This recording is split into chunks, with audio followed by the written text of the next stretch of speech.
Good afternoon, everybody, and welcome back to another Last Epoch dev stream. As usual, I'm your host, Mike. Hello. How's it going, everybody? Nothing exciting's happening. There's no new information. No. Just kidding. I know there's lots to talk about today, and we'll get right into all of it. I'm very excited. I'm still gonna be playing Last Epoch as usual. If this is your first time here, welcome. Glad to have you here. And if you have any questions for us, please put them in chat.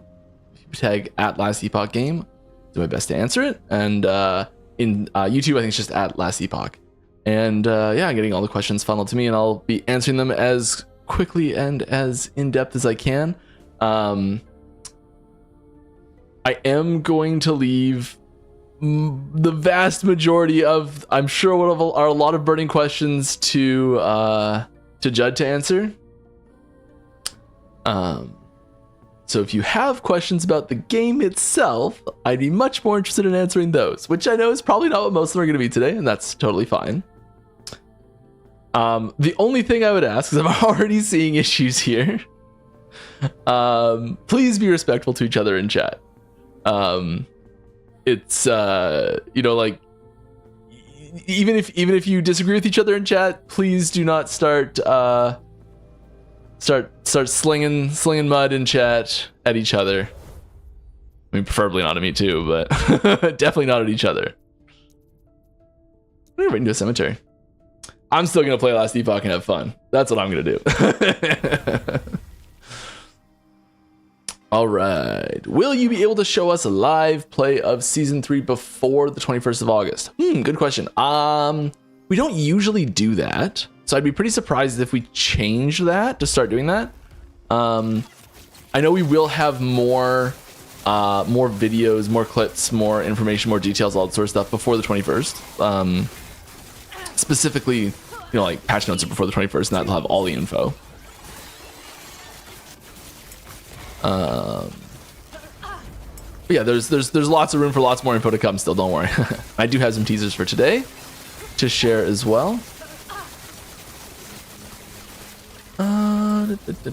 What can you tell us about the Lich Necro rework? Ooh, not a lot. That, like, what was revealed in the trailer is kind of all I can really talk about that specifically.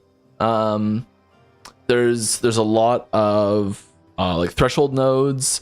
If you look at the trailer on the I'm just gonna bring up like a little screenshot of it, I think. Best way to open that and get a screenshot. So in the new passive tree, I can just do this, it'll be easier.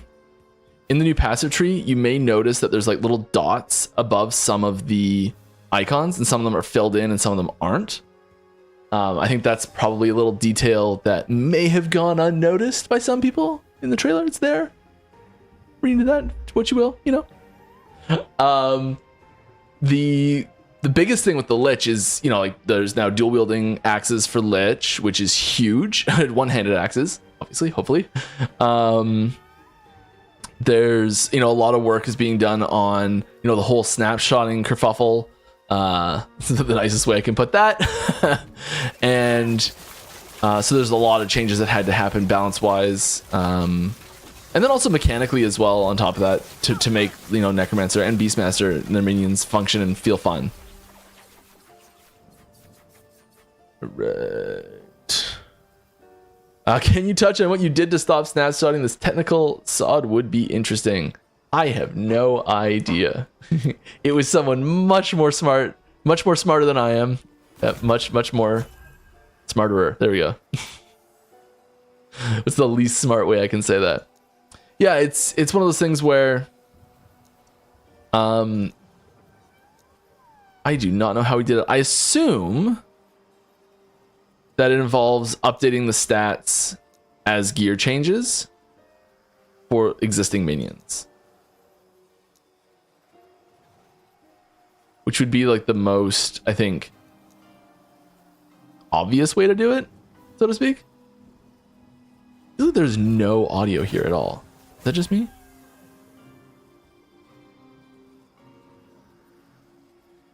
Okay, Mike, you gotta pick something. You gotta hurry up. It's taking too long. Just pick a unique. It's gonna be this. Because we're moving on.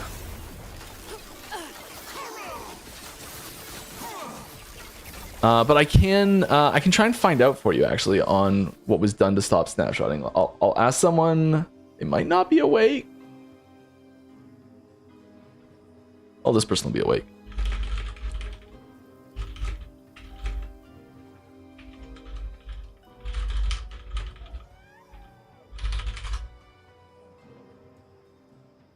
Can you talk about the new ring and its similarities to Ring of Royal Grandeur? Yes. Yeah, it's worded a little different, and I think the similarities are pretty I think clear. I was just about to be like, oh, I'll talk about the differences, but you didn't ask about the differences. The similarities, I should really just have the trailer up so that I can reference it quickly, because I assume there's gonna be a lot of questions about it. Wow, of course it's the last thing I watched. Bring that ring up.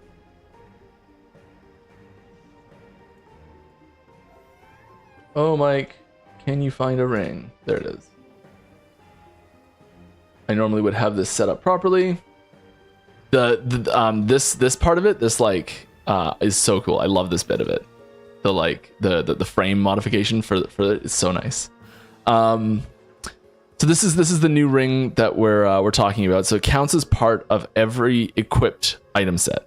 So this is if you're familiar with Diablo 3, and I assume this is in Diablo 4 as well, the Ring of Royal Grandeur. It's worded a little differently, I think. I think it's you require one less item to reach each set bonus or something like that. How's the Ring of Royal Grandeur worded?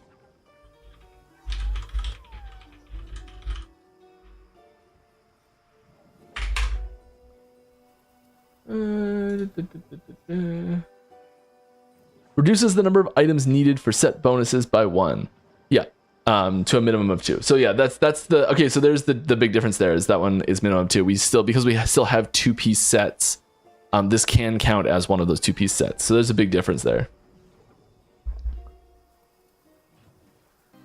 The similarities though are, pretty clear. Their design is designed to allow you to equip more sets simultaneously, encouraging using sets, encouraging combining sets together. I think one of the big differences there is in Diablo 3, which is where I've last used it heavily. I don't even know if it's in Diablo 4. I've never seen it there. Doesn't look like it. Cool. So the big difference there is that we don't have sets that are 8-piece. They have 8-piece sets, 6-piece sets. I think our biggest set is 4. So we're pushing multi-set equips as an option. Trying to bring that. Hold on, make this picture bigger. So I can do that. Sorry, I cannot zoom it in. Oh, Mike, you've ruined everything.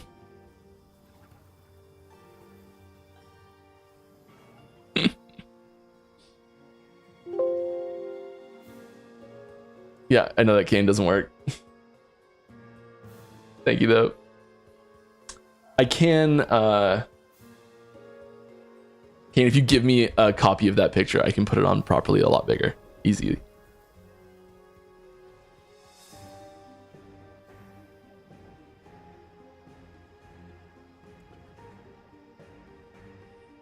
Or I can just save it because I'm not an idiot. Whoops.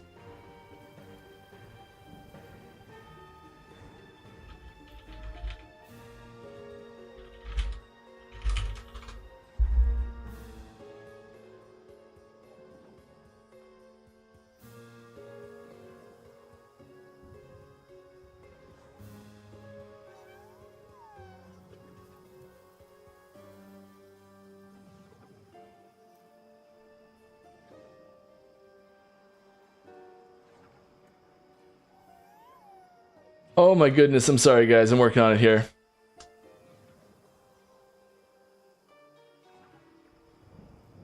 Don't know where that's saved to. Oh my goodness. Okay. Mike's figuring out how to use a computer for the first time.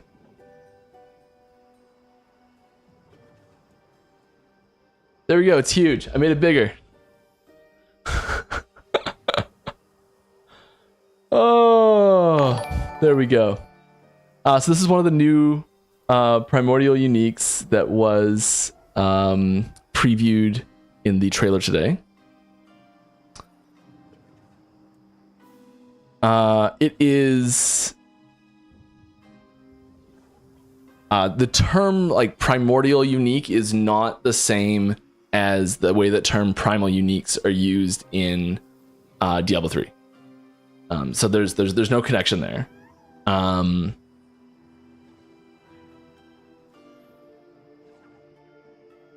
And yeah, this is very similar to the Ring of Royal Grandeur in that first line of text. I know we've been talking about this for a while. I'm sorry, I'll move on, I promise.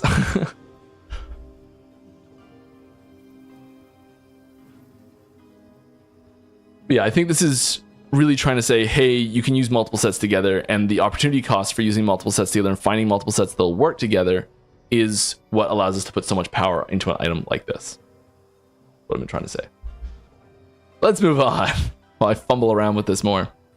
I know it's a bit nitpicky, but did you ever think about updating the walking animation? I feel like they're a bit floaty, and I can't really describe why. Yeah, the walking animation gets a tiny adjustments surprisingly often. Like just little changes here and there that get adjusted. And there's definitely different. We recently added different animations for different walking speeds. So when you ramp up to higher speeds, maybe that's not in yet. Yes, we're working on the walking animation more.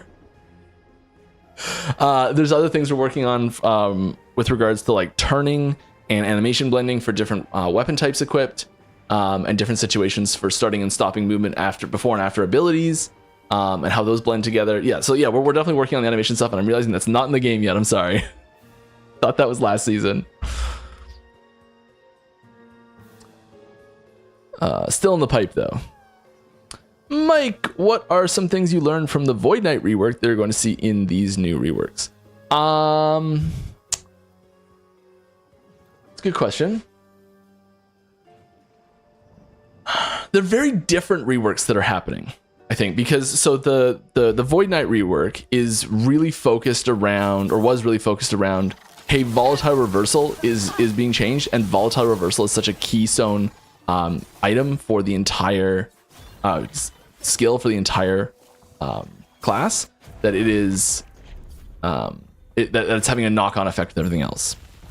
The updates we're doing to like Lich, Necromancer, and any other skills we're doing this time is a lot more focused around.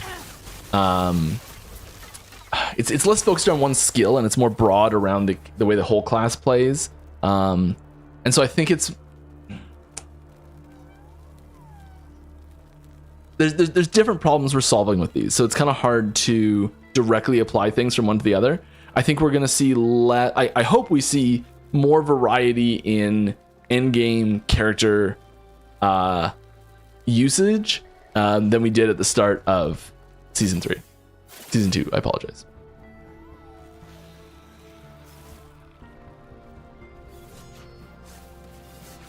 What do you feel is the brightest point of the future you see for your for EHG and yourself at EHG? Good question. I can't so I've had more things approved recently than ever before, and it's been wonderful. And there's I can't really talk about the things that are changing because they're so long-term things. But it's really nice to be able to like have these ideas that were like, yeah, do it, instead of, well, we'll see what we can do sort of answers.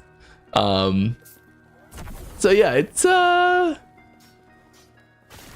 I would say just more awesome stuff getting approved. I think as far as me personally, I think I'll just be able to focus even more on the design side of stuff, which is kind of the way I've been transitioning over the last couple of years, which has been great. And and yeah, just getting to design new things and work on new stuff. Because there's like the number of things that we pitch and want to work on for Last Epoch is insane. The number of things you see on a daily basis in our Slacks that are just like, hey, like I thought of this cool thing, it'd be awesome, and everyone's like, yeah, that's amazing, and then someone comes in and it's just like, this is amazing. This is a full season's worth of stuff. Like, yeah.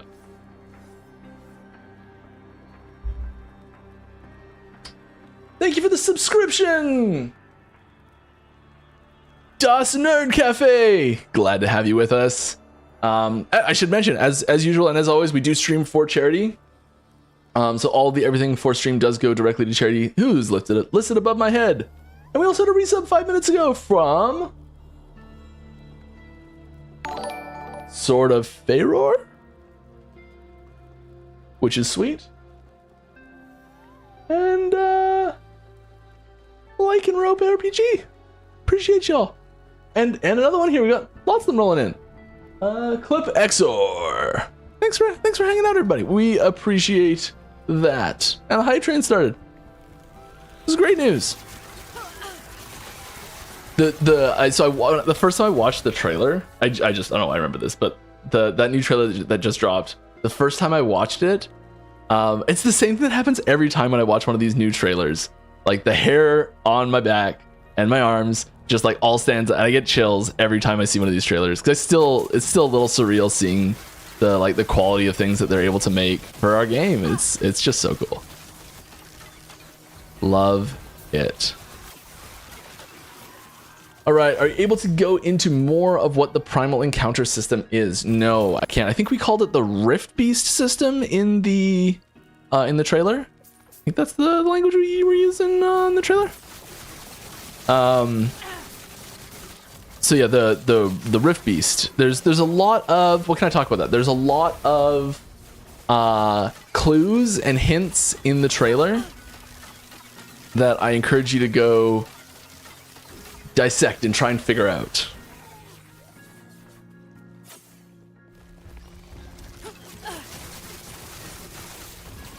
Which I know doesn't really need to be said, because that's always the case.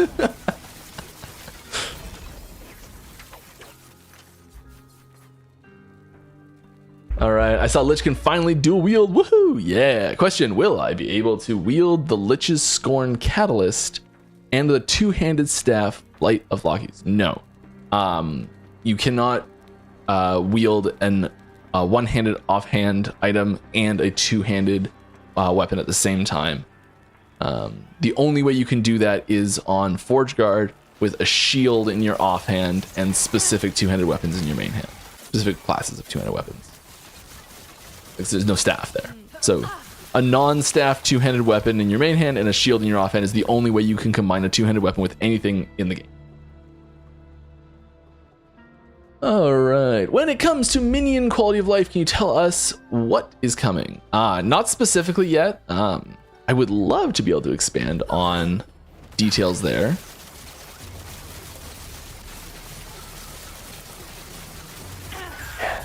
Crushing it. I'm like not looking at any items right now. I probably should be. There's probably really good things I'm just like leaving behind.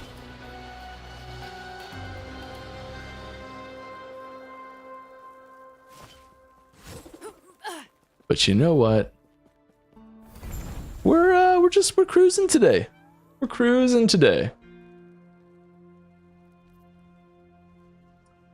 PS5 release. We are still like the line hasn't changed with regards to console release. We're still very interested in going to console. Which consoles that is, when that happens, I don't know. But that's still the sort of thing that we're looking to the horizon for. Like consoles are a fantastic opportunity for us, and we are very interested in going in that direction. It's a lot to do still. I don't know what the process of that is, what that looks like, all that sort of stuff. All right, let's stick. We're not gonna go reset this web yet. We're gonna do some stuff. Let's just go have some fun with these. some random ones out there. Yeah, let's get that one. Let's get that one. Ooh, let's go kill the Draw Queen. Yeah. Yeah, that looks like fun. That looks like fun. Oh, I can't wait for the dual portals. I know I've been talking about it like every stream for a while, but I cannot wait for the dual portal cosmetics. So you can, it was in the trailer, but yeah, you can assign 2 cosmetics, one for the green portal and one for the blue portal. Can we accept more stash tabs soon? CUF players are having huge problems in that regard. I think it's very... I don't think there's any plans to increase the stash tab maximum potential above 200 at the moment. Like, are you... like, is there any chance there's stuff in there that's not really important to keep in 200 stash tabs?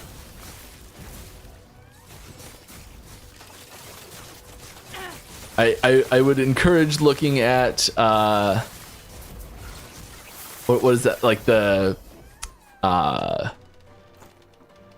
does this bring me joy? No, garbage. There's something about that, isn't there?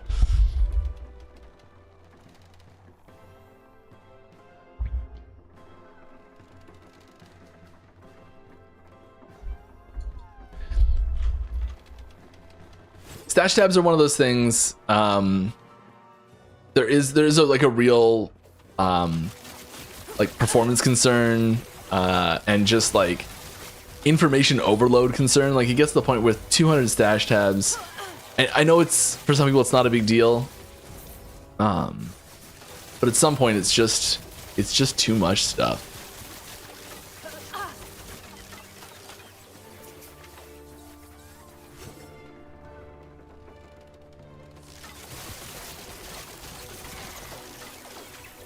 Can we? Hey Mike, good to see you on this Friday of big news. Yes, big news Friday. My question is there more content in season 3 that wasn't in today's video? If so, can you give us a rough breakdown of what was left out? I mean, the major stuff's there, but yeah, there's like, this is kind of the debate of like, define content, because sometimes I'll be like, oh well, there's these items or these nodes or these other things, and it's like, well, that doesn't count as content. And other times, you'll get a situation where it's like, yeah, a single item is content. So it's depending on where that line is, yes or no. Major features for the game. The trailer included the major features there. I think I wouldn't sleep on the Rift Beast system on scope there. That's a full-on system. I've seen a few concerns that it's, oh, we're just doing champions again. It's not just champions again. So I think that's probably the biggest thing that was left out, is just the scope of that system.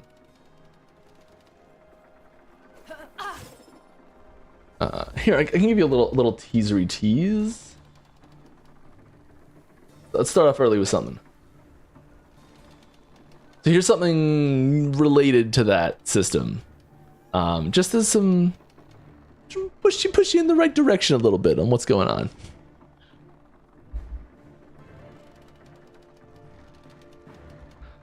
Alright, the trailer showed changes for base skeletons but not skelly mages. Why are skelly mages not being updated? Oh, they're not being updated, they're not being updated just anywhere near as much. Any plans for new, like, the ones we put there are the ones that are just like, there's a lot of changes for these, and like there's changes for other things too. Any plans for a new class in the future? Yeah, we've been talking about new classes for a while now. Whether that's new base classes, new mastery classes, some weird hybrid. No, there's definitely room for new classes in the system. We built the system with the expectation that we would expand the number of classes in the game, and so yeah, that's on the horizon. Not for season 3 though, just to be clear. Those are very major things to add scope wise. Do we have riding companion minions yet? Like Gordon, a dinosaur XP sounds like a good opportunity for this. No, we do not have any riding companions. All of the spaces in the game are designed such that a mount system isn't really appropriate. There's no like large overworlds to traverse. So yeah, it's no rideable companion at the moment.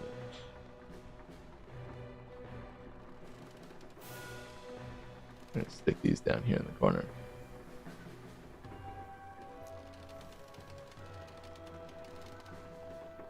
We can hide those down there while we play. We're not going in there. We're gonna keep going.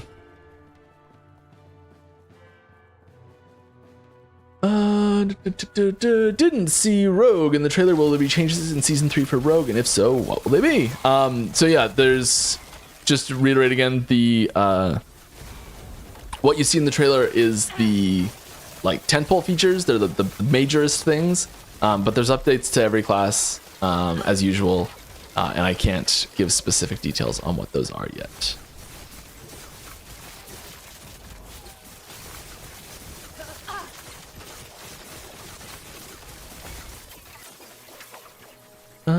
Will there be minion-specific skins like we had with wolves? Yeah.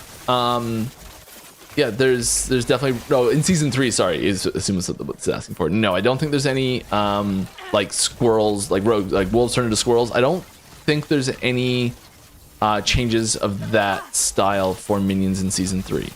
But that sort of thing, like mechanical changes for minion changes, is still on the table for updates in the future, and also cosmetics as well.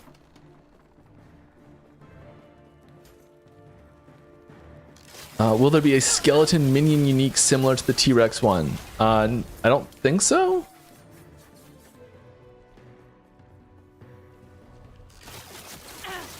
Like a skeletal T-Rex sort of thing. No, I mean we try to keep things as distinct as possible between the classes. So like, if we make something for a like a primalist minion class, if we make something for a Beastmaster, we're gonna kind of try and avoid the same sort of thing for a necromancer, just to keep them like distinct and their playstyles unique and that sort of thing. But will there be more primordial uniques that could be useful in other classes? Yes. Another question, will the woven web be updated for new mechanic? I don't think there's any nodes specifically relating to the primordial, to the Rift Beast system in the Weaver web. Is that what it's called? Weaver tree. I know we almost called it Weaver web at one point. Yeah, Weaver tree. But there are changes to nodes that are in here.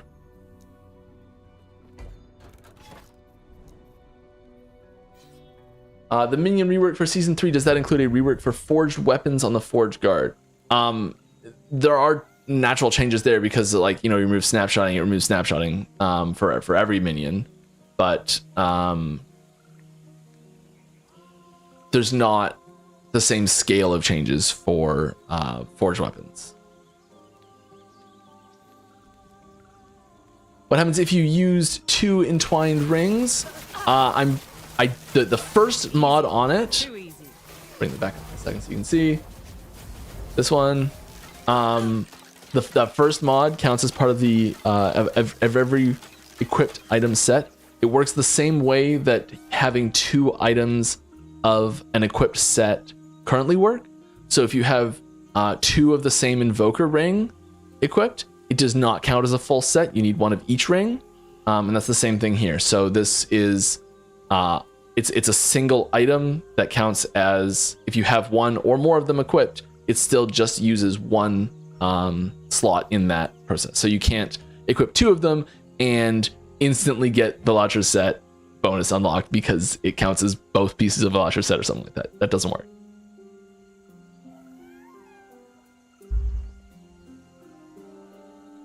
As for the other mods on there, I feel like those should work though. I'm gonna have to get back to you on that one. Whether or not those actually work for everything, I'm not sure. I don't see why not though. We'll see. Oh no, of course not.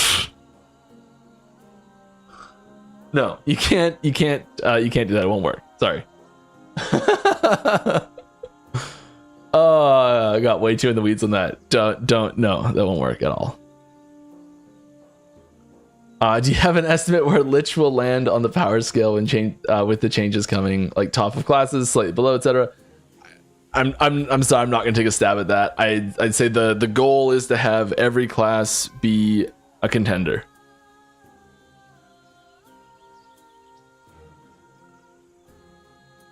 They could have been a contender.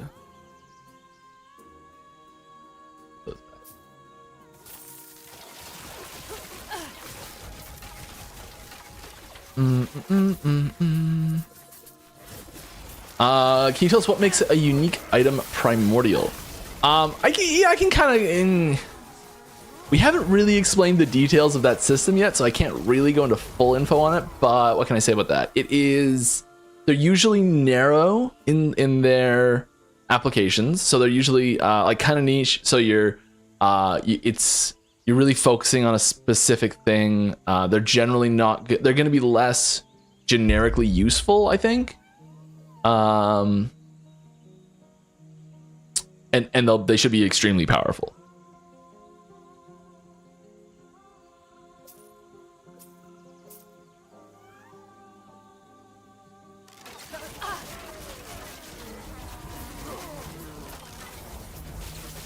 And you won't see so each unique item that is a primordial unique is only a primordial unique item. It's not like there's a regular version and there's a primordial version of it, and there's not primordial versions of existing uniques. Like the item itself is made as a primordial unique or not. It's not a property to be added to existing ones.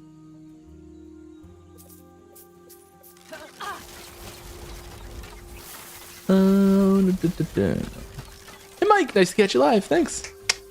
Oh, did I miss I missed one. I missed a great reset, Mr. Flibble. Love your name. Still fantastic. 19 months. Thank you very much. And happy Friday to you too. Been here a long time. Glad to see you're still around. What do we got here? What do we got here? Oh, some 3LP action? Cool. See you later, random item I don't need. Oh yeah, there's some cool stuff happening there.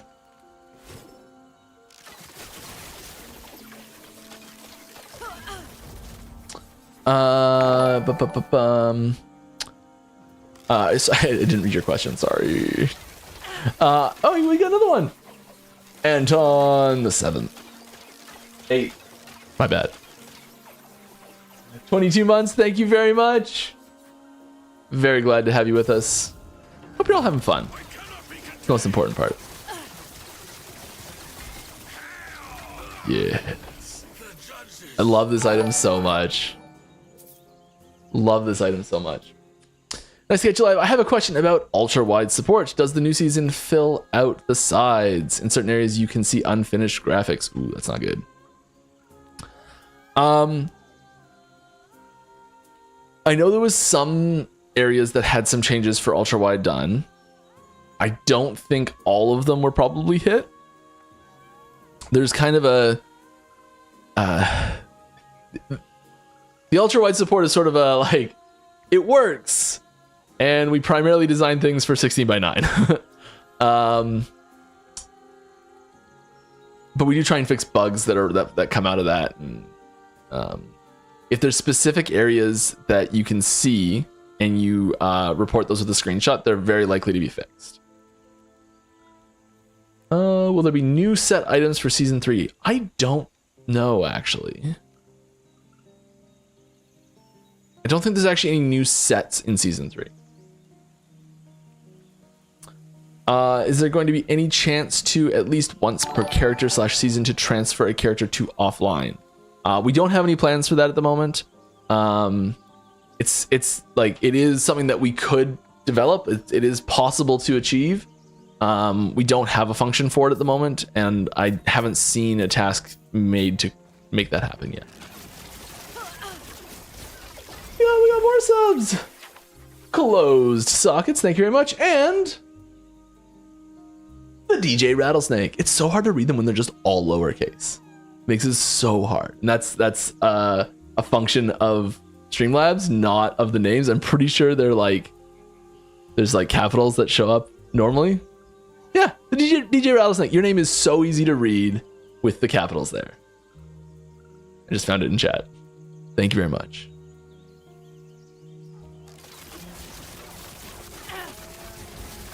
It's like my one main complaint about this software. Is it down lowercasing everything? Nitpicks, right? Are guild tokens bought through the shop or earned in game?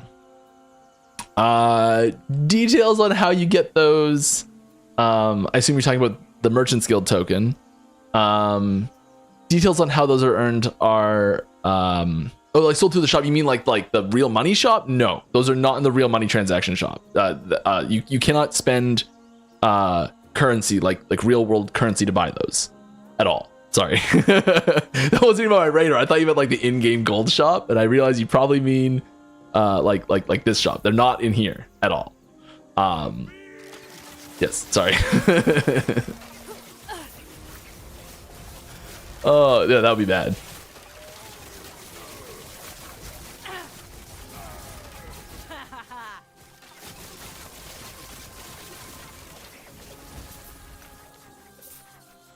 No, they are acquired through gameplay mechanics entirely.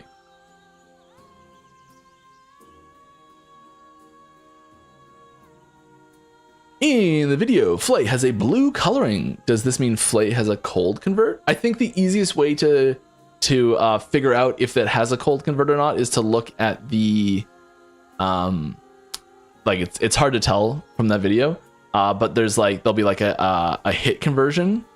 Not hit conversion, like a hit, like reaction. When things get hit by a certain element, there's like it's so hard to see because there's so much going on in certain situations.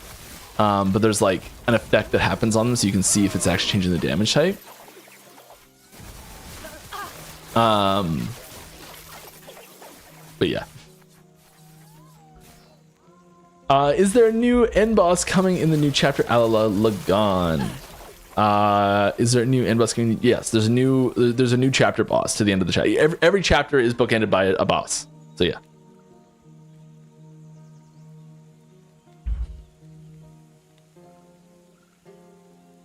I don't think that's a spoiler, really. Is there another token in the trailer? There is another token in the trailer for MG that is a purple skull icon. Any info on that? No, but good eye. That's the first time I've seen someone mention it. I haven't been reading everything, but you may notice. So about, I want to say like a month, maybe even 2 months ago, one of the teasers that I put up on stream was was the Merchant's Guild token icon and that other purple skull icon side by side. I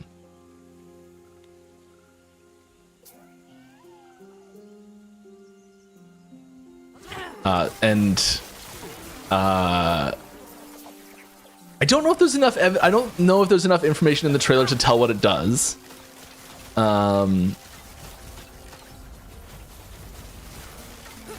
Yeah, I don't think there's enough info in the trailer to see what it does. So I'm not going to spoil exactly what it does yet, but it is another thing we're adding to Merchant's Guild to change that flow a little bit. I wouldn't call it a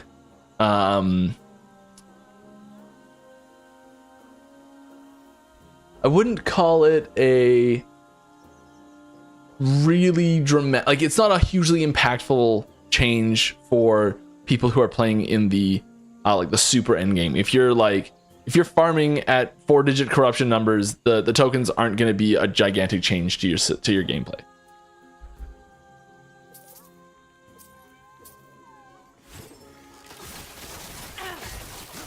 They will be nice. That was close.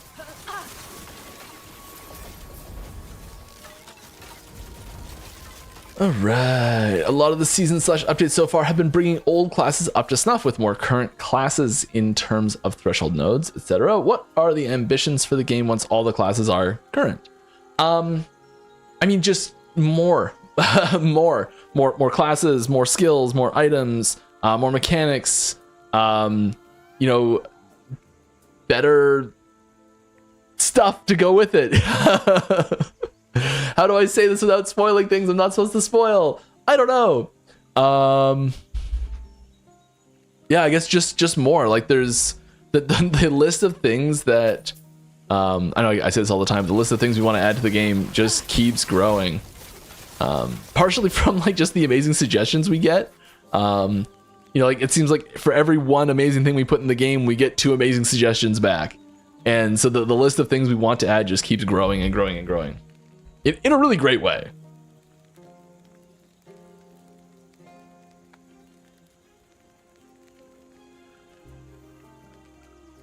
All right. Is there any chance to get a Steam achievement and or in-game challenges in the new season? Season 3? No, I'm sorry.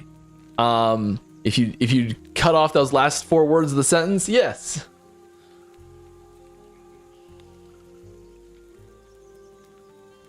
Yeah, that is something we are working on. In-game achievement system, Steam achievement system, all that sort of stuff. Very important. There's so many things that you can tie to an achievement system. And not only just like, you know, like it feels good to complete achievements and it's fun to go achievement hunting sometimes and all these sorts of things, but also you can almost tutorialize certain things by saying like, when someone completes an achievement, you pop up an achievement notification and they go, oh, that was a good thing I just did. And then maybe you go into the achievement system and you look and you say like, oh, there's this achievement to do this thing and I completely ignored that system.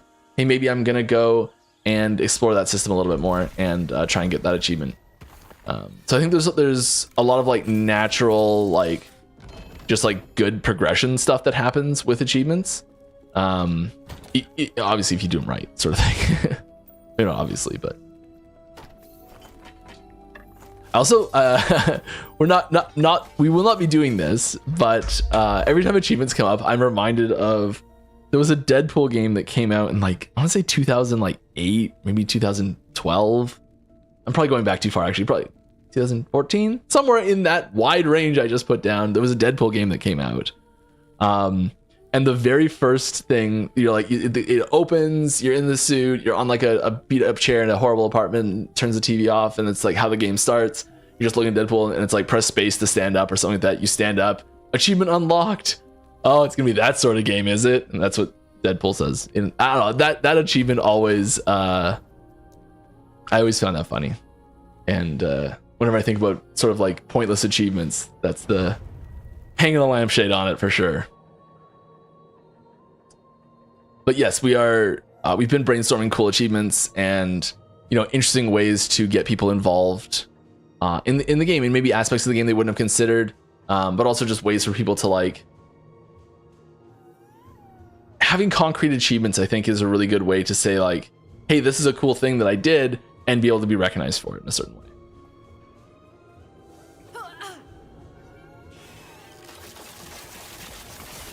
Easy, too easy.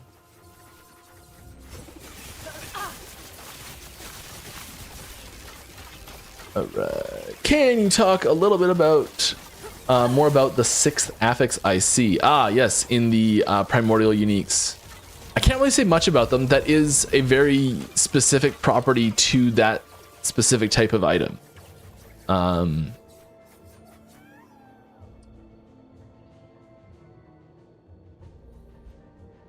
Just gonna turn that off. How to get your app uninstalled from my phone in one easy step. All right. More about that 6 affix. Can I say anything about that 6 affix? It's real powerful. You might notice that they're all existing affixes that are already in the game.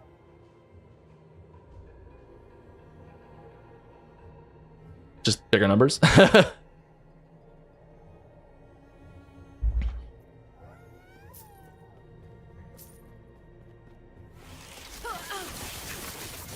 I don't really know what else I can say about them. Other than just like observations I've seen people have in chats already and video comments and things like that.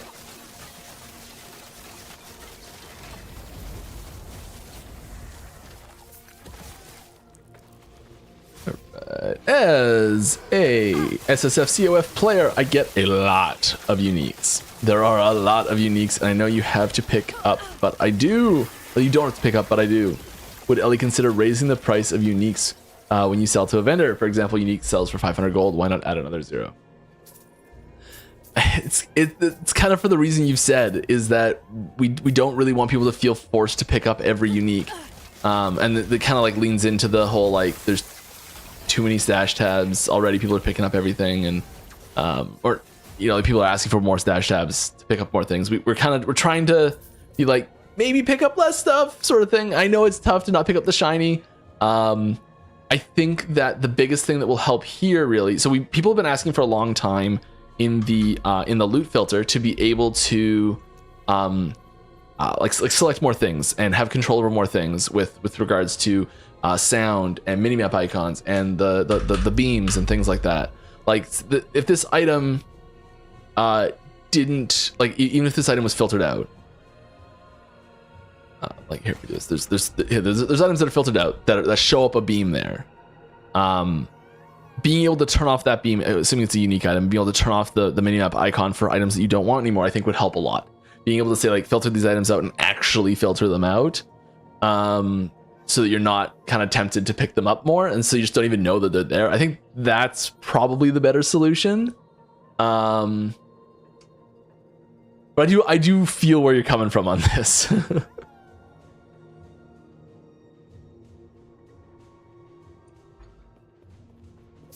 But yeah, the ratio of gold value of items to pick up inventory space kind of changes the math on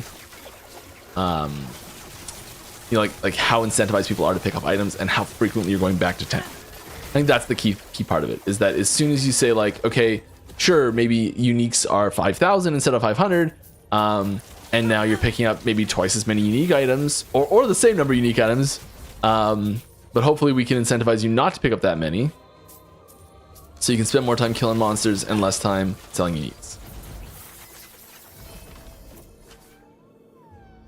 Yeah, here's a good example where there's a filtered out unique here, and it still shows on the minimap, and it still shows that beam, so I know it's there, and I'm tempted to pick it up anyways. All right, can you tell if Harvest and the new Lich skill Flay play together well, or are both competing to be the main melee skill? They have. We worked really hard to make it so that you could make a Harvest melee Lich, you can make a Flay melee Lich, and you can make a Harvest Flay melee Lich, and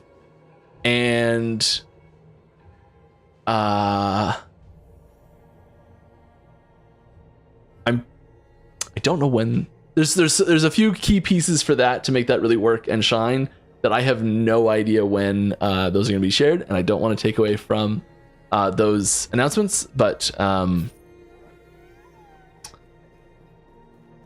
you know, like there's some heavy synergy there, and they were made with. They were made very intentionally with each other, like knowing that they're both in the same space, and the changes we made to them while it was happening, and the changes we made to the passive tree and new items, all of that was designed together. So you're gonna have options there, and yeah, I don't know which one's gonna be the best meta option, but hopefully there is, you know, like different builds come out that use different combinations of them. I think that's the goal.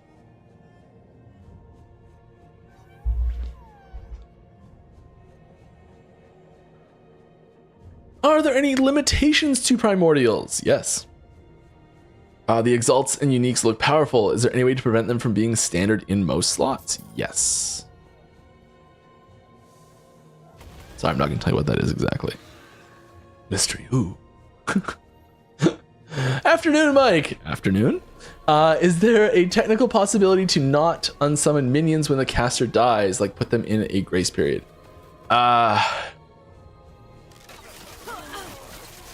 there's probably a way to do this technically. Like I don't want to say there's no way to do this. It probably is technically possible. Because even when the character is dead, it still exists. It would require a lot of changes, and I don't know if that's something we're even interested in doing, even if we wanted to do it, sort of thing. Like, it is technically possible. Like, it is, yeah. So if you want it, the best thing I can say is go to the suggestions channel on our Discord, drop that in there. As usual, we take suggestions from there regularly. That won't show up in season 3. But it's not like it's not like a hard no on like, is this even possible? Yeah, it's technically possible. There's a few issues as I'm thinking about this, I'm like, that's an issue. You can fix that, but that's an issue. Oh, that's another issue. We can fix that, that's another issue. So like there's a lot of work there to make that happen. How will offline mode be managed moving forward? A concern is that people are quickly able to find S-tier builds in the first 10 minutes of a season launch due to offline character editors. Yeah, it's offline is a blessing and a curse for so many things. Offline mode's really important, I think, just to have in the game in general, like just as a conceptual thing that the game has. I really like having offline mode. I think it's really important that it's there. And we have in the past considered like putting heavy restrictions on offline mode or being like, oh, it doesn't release for the first week. You know, like we've talked about all those things a long time ago, and we decided against that a long time ago. And you know, I don't think it would be better to do that, really.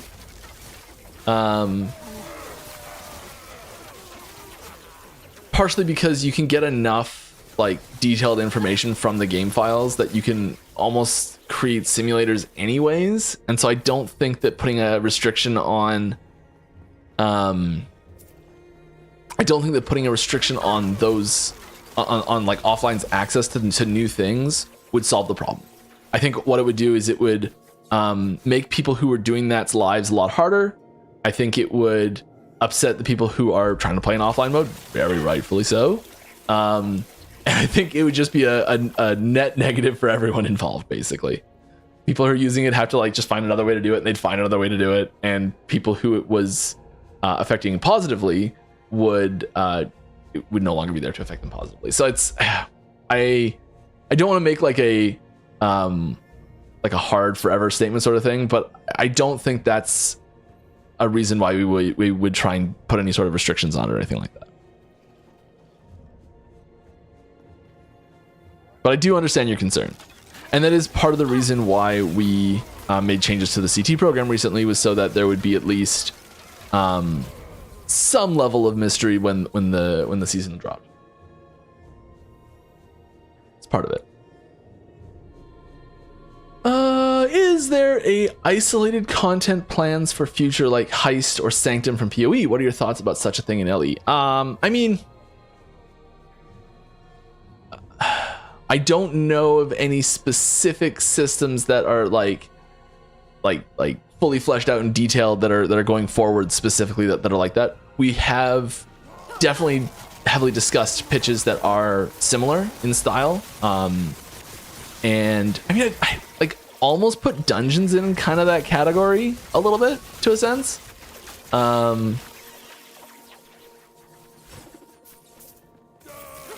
So I'd put it in the maybe category. Personally, I really like it. I really like having systems in games where the rules change, where the and when I say like the rules change, I mean so in the dungeons you get this new ability on your D key. This little ability pops up right here, which you can see, yes. And it shows you, like, it gives, like, depending on the dungeon you're in, it gives you a new ability, and that's like the rules changing. The rules of the world that you're playing in change because you've got this new universal ability. And I really like things like that. And I have personally pitched more than one endgame system that leans on that a little bit. None of them have been approved, but that's fine. I pitch a lot of things that aren't approved. And so personally, I really like things like that, where the rules change and it feels like it's different. It feels like it's a different mechanic and system that you're stepping into. And we've got more subs. Wonderful. The USA American has gifted a sub and subscribed themselves, resub themselves. So thank you very much. Appreciate that. Congrats to Sko.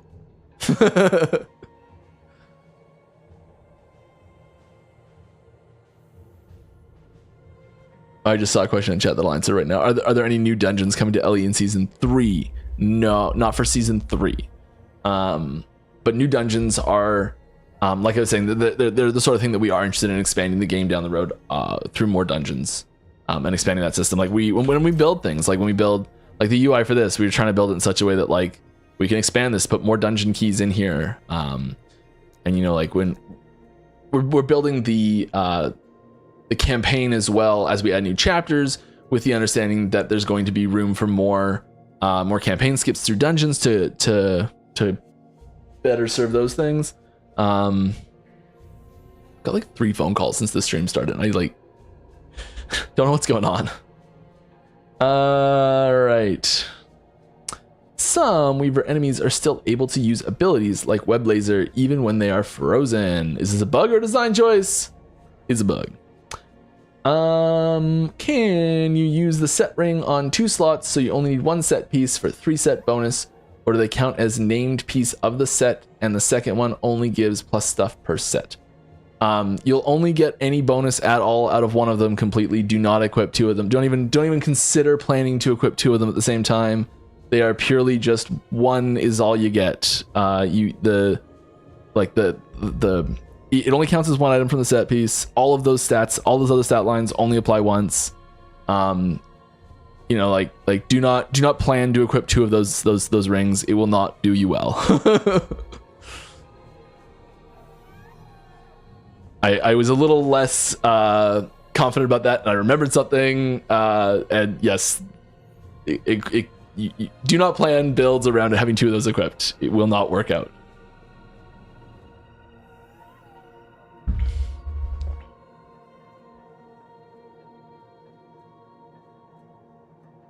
Because each of those properties is like just if you have it, that's what it counts as. All right, why weren't Spriggan and Wolf not updated alongside every other Primalist summon? So Spriggan and Wolf, they weren't as big of an update, but it's not like there's no changes at all. I think that's the best way I can say that. Is the team happy? Passive point and idle slot gained from dungeons, or is it possible to grow those into a full unlock with all 3 dungeons completed? I think there's room for either more dungeons as we're talking about, or other ways to possibly do some of those things. I'm pretty happy with how that unlock process is working right now, but there's definitely room to expand it as well.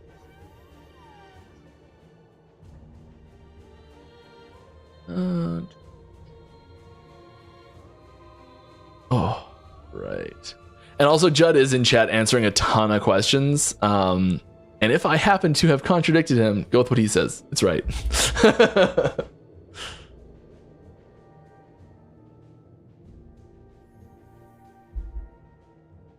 All right. Where are we here?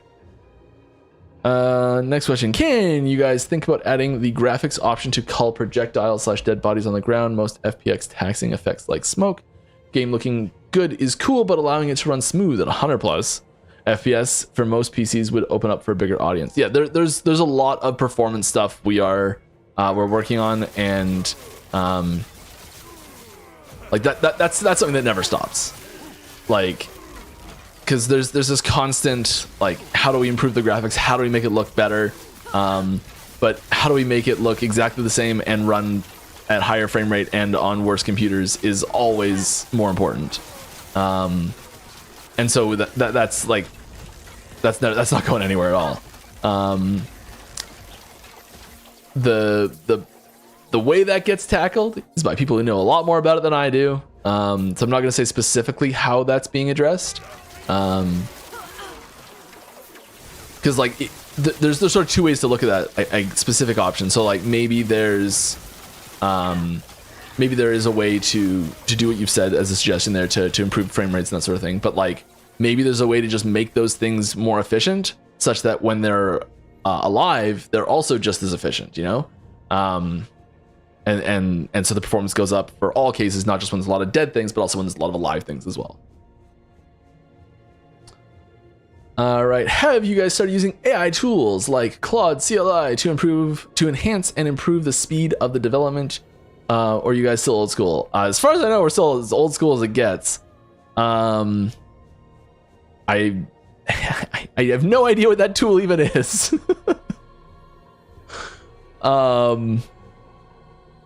But like I feel like there's certain things like I have no idea if it actually does it, but like there are, you know, like and IDEs have done this forever, where like you're in like Visual Studio and you're typing away and there's like a word, like you start typing the name of a function in the code and it will try to autocomplete that function name for you, so you just hit tab and it autocompletes what you're trying to type because you've typed it 80 times in the last hour. And that seems to be getting better, and I don't know if that qualifies or not. But like, it's still essentially the same thing that's happened in IDEs since before I started coding.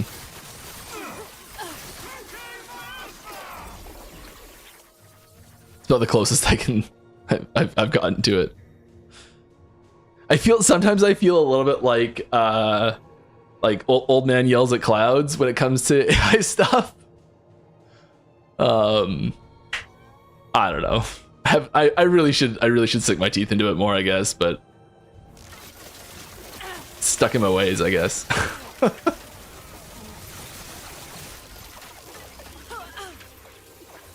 Hi Mike, do you guys plan to add more builds options on Necro Minion build?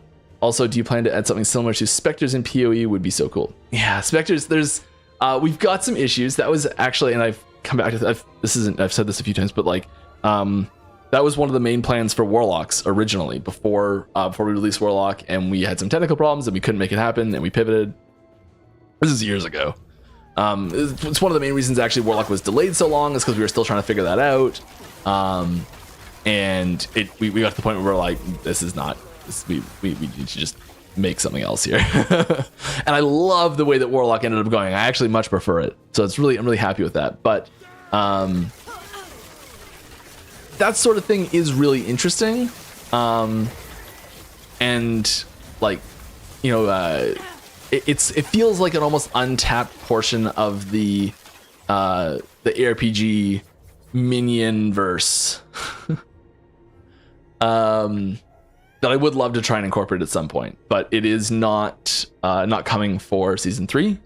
As for more builds in general for Necros, yeah, there should be more Necro build variety. Yeah. Any chance we can get a page in the guide for more chat commands like time played? Also, what is that command? /played? Nope, not played. /time? Nope. I do not know what that command is.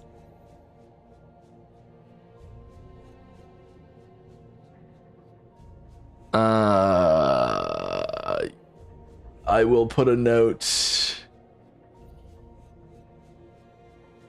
Who do I tell about this? Because yes. What am I doing here? I'll leave myself a note and I'll do it later off stream. Sometimes. There's my note from last week that I did do. Game guide entry for chat commands like /played. There we go. But in general, actually, what am I saying here? Break my own rules. I don't take stuff from chat in stream. If you'd like to see something in the game, please go to the suggestions channel in our Discord and put it there. But yeah, I'll do it. All right, important question: is the T-Rex a good boy? I don't know if you can pet it or not. I don't think you can pet it yet. But he's a very good boy, yes. Oh my god, we get minor tangent, I swear. We get I'm pretty far behind. Okay, I shouldn't do this. We get books from the library in a big bag. It's just this like it's 10 library books and it's in a paper bag and you can't see what books you're getting. And it's just get 10 random books and it's so fantastic. But every once in a while there's weird books in there, and we got one that was so sad about a good boy. And it ended happy, but it starts so sad. And it's my kid's like favorite book right now. So I'm like holding back tears as we're going to bed every night. I'm like, when's this due back? Okay.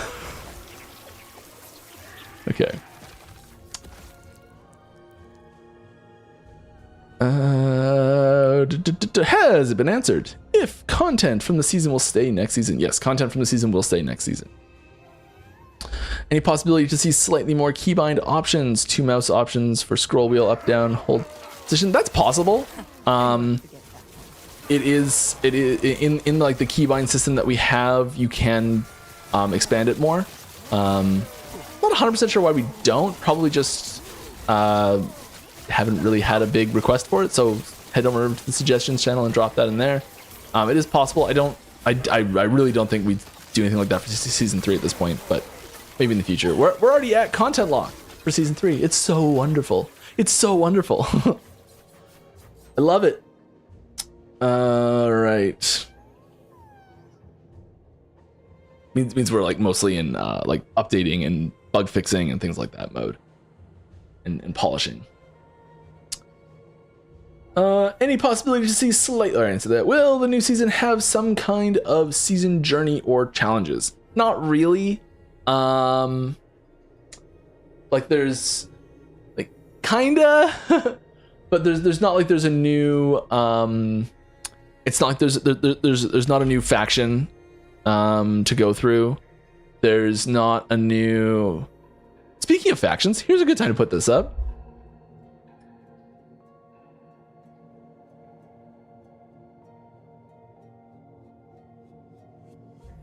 Yeah, good time as any.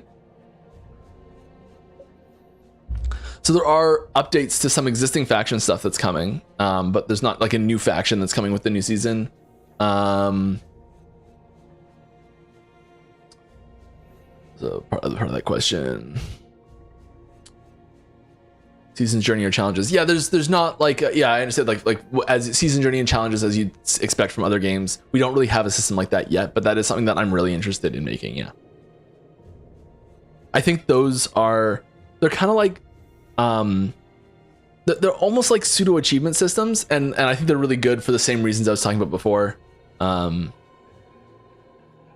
Yeah, they kind of guide the like the season experience and that sort of stuff, especially when they're free. Especially when they're free. All right.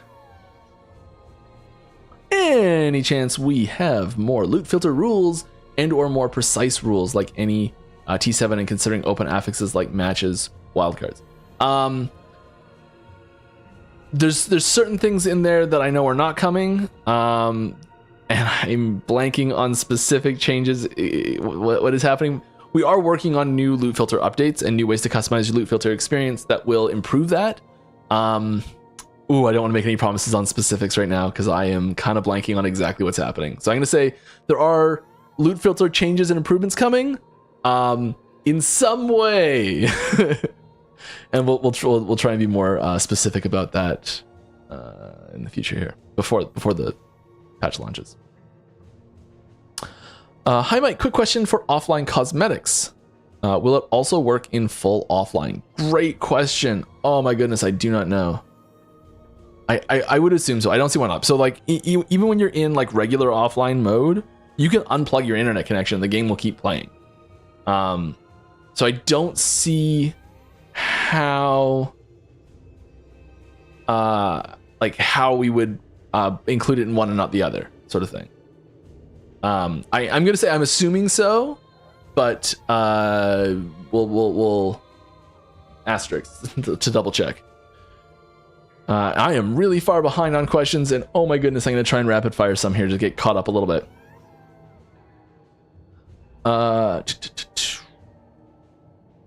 Who's the Goat Man? New faction NPC? He is a new, yeah, it's not a new faction NPC, but it is a new NPC. Are you guys considering bringing in T8 affixes as the game grows? Very good question. I think just like straight up slapping T8 affixes in with no other system to like work with it would be a little clunky. Will there be any changes to existing woven echoes or new echoes coming in season 3? Yes.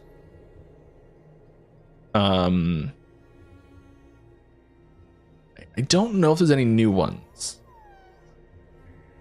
Are there new ability cosmetics coming in season 3? Yes. Will we get a stash rework for better usability?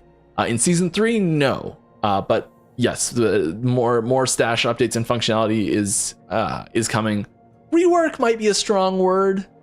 More polish might be better. Because really what it does now is awesome.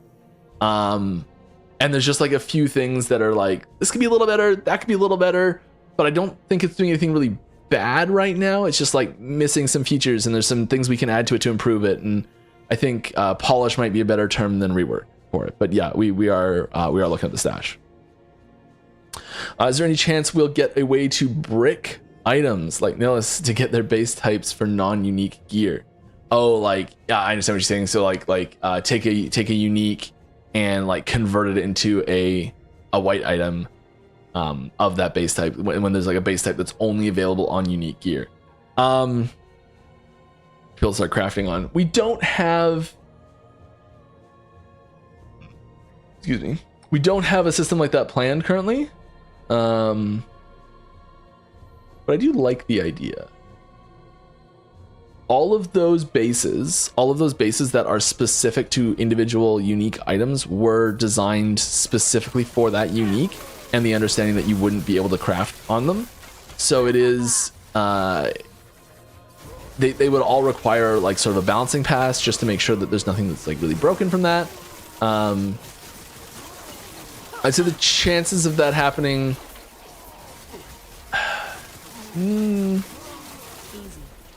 medium, because I do like that. I think it's a cool idea. Yeah.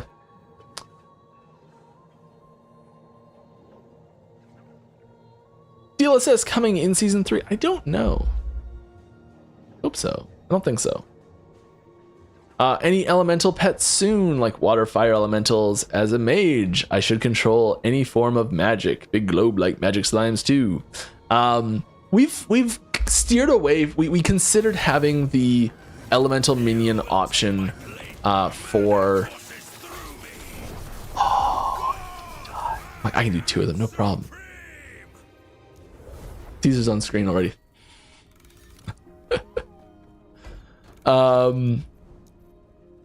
That sucks. Mostly just been answering questions anyways. We are so far behind. We are 45 minutes behind in chat. Oh no. Okay, so if I haven't been answering your question recently, I apologize. We are super far behind. So we're gonna cut off questions at some point here because I am so far behind. I do apologize. I let this get away from me a little bit. I'm gonna try and answer a bunch of questions here. Should have something interesting I could put on the screen to just like happen while I answer questions. All right. Yeah. I don't. If we do elemental style minions, which I do think is a great idea, I don't think it'll actually appear on Mage. I think it'll appear somewhere else because we made a decision a while ago to take minions sort of off the table for Mage. And that's not to say like forever, there's no chance we'll never do it, but at least in the short term, a minion mage is not something we're expecting. Apart from like really niche item interactions where the item is what's causing it to happen. But like part of it is just like not muddying the support in the passive tree. So like having a passive tree be more focused in like what it can do and what it provides, and like the direction it points you in is really important. And when there's literally nothing on in the mage passive tree that says the word minion, I think anywhere in it, could be wrong about that. It really signposts that you're not looking for minion stuff, and you start like adding in more minion things, and suddenly you're adding in whole new nodes, and you're complicating the existing nodes, and it muddies the water a bunch. I think that that style of elemental minion is probably better positioned somewhere else, but I do like it. Any minions that are created via items will be updated. Probably. I can't think of any off the top of my head. I'm sorry. Hi Mike, what are the odds of getting a T-Rex Uber boss to fight? There's 0 hack and slash games that let you fight a Giga Dinosaur. Would be so cool. There's some scary dinosaurs to fight. Concerning the Primalist, how about going full Primal with an exclusive dinosaur-oriented pet class, a Dinomancer? And I'd like a Petrodactyl, please.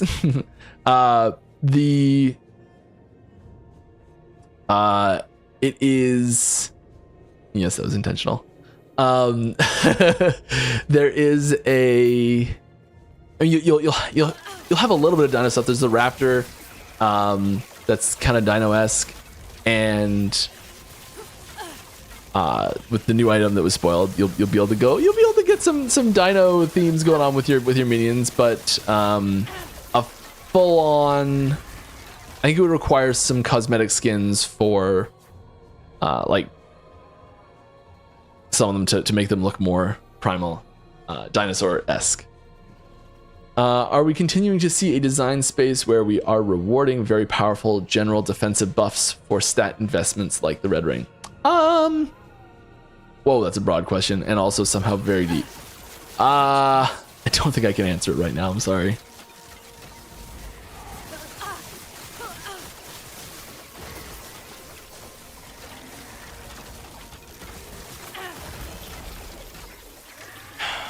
I don't know. I want to say yes, but not as heavy as Red Ring. Are there coming quality of life features to pets, or are they just cosmetic? There's, I would say one of the biggest quality of life features to come to pets possible is removing snapshotting. Any changes / additions in season 3 related to crafting items / modification? Yes, I have one on screen at the moment. And I know this question was asked way before I put this on screen. All right, is there going to be any change to Uber Aberoth nerfs buffs? Any change at all? Yes. Do I know off the top of my head what those changes are? No, I'm sorry. At which point in game do we get to start the new content? I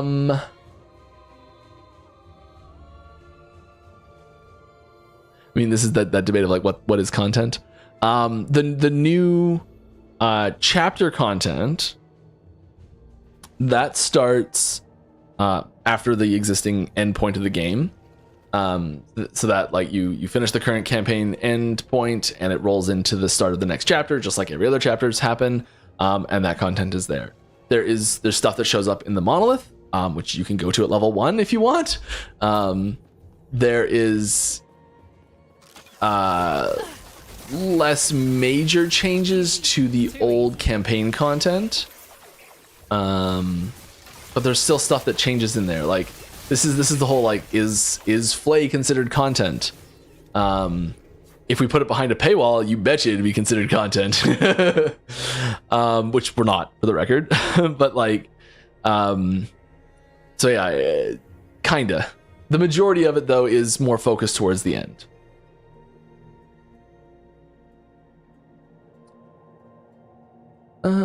Hey Mike, is it too much of a leap in logic to assume I think Primordial, Exalted, and Unique drop mainly from the Rift Beast mechanic?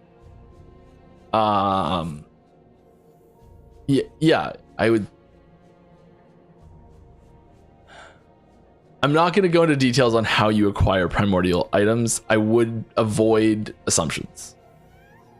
All right, is there going to be a faster way to get higher corruption or alternative ways? I mean, you can. Okay, I'm sorry to keep doing this. There's like, what's higher corruption?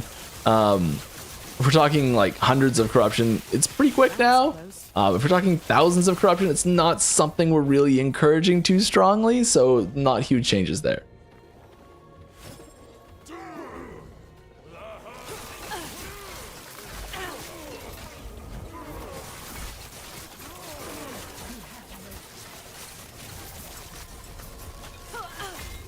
Ooh.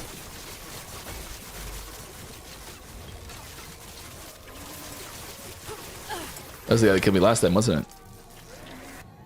Jerk face. Yeah. Is there going to be faster? And it says, do you have, I assume, any more Primordial Uniques to show us? I don't, I'm sorry. There are more, but none that I'm allowed to show you right now. Yeah, those are not the only ones. New chapter equal new mono. There's not a new timeline. So like, there are still the same number of total, like the number of blessings that you see here is not changing.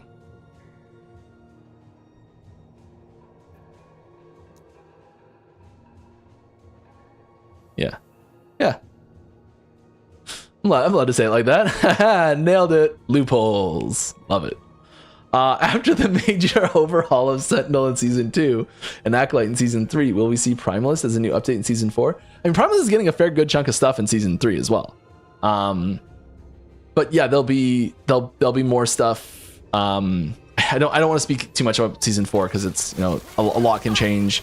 We leave a lot of design space for reacting to the reactions of the current season. So whatever plans we have for Season 4 might change between now and then, so I don't want to say too much about it in case they change. But there are, I think I would look at where skills are missing on every class, and that'll give you a good idea on the places we'd be looking to like improve or expand content for in the future for Season 4 and going forward as well. Hi Mike, hello. Greetings from Taiwan. Wonderful. Just curious about if we need to advance to the new chapter in order to unlock all of the new contents or not. It's not, playing the final chapter is not mandatory. It is optional. I would strongly recommend it because it's awesome, but it is optional.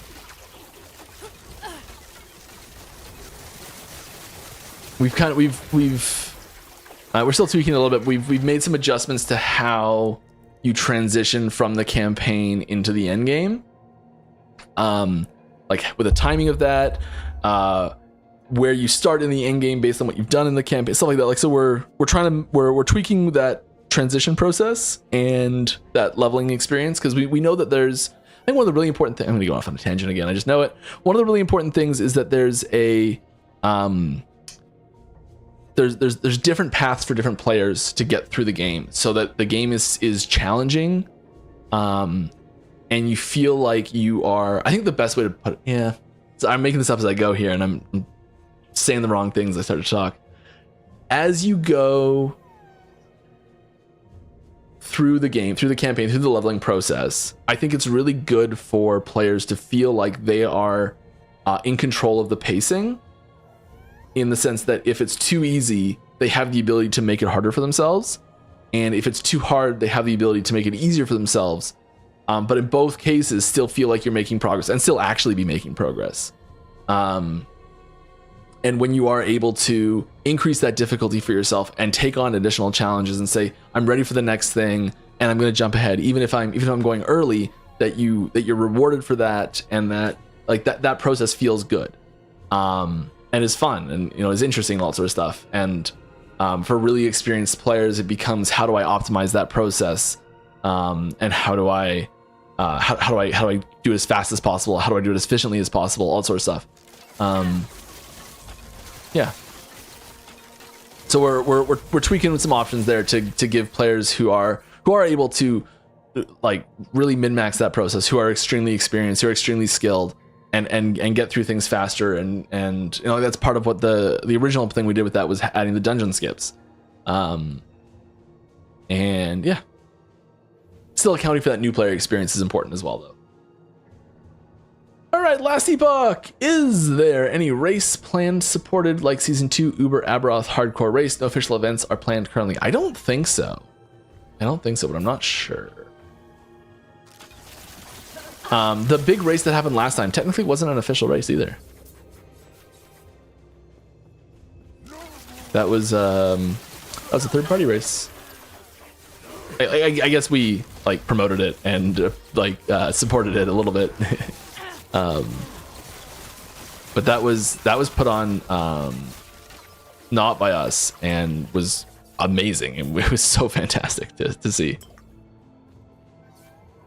Hope you enjoyed your week off. I did. It was wonderful. I had a moment when I was laying in a hammock that was really nice. It was about 10 minutes where I didn't have any responsibilities, and it was great.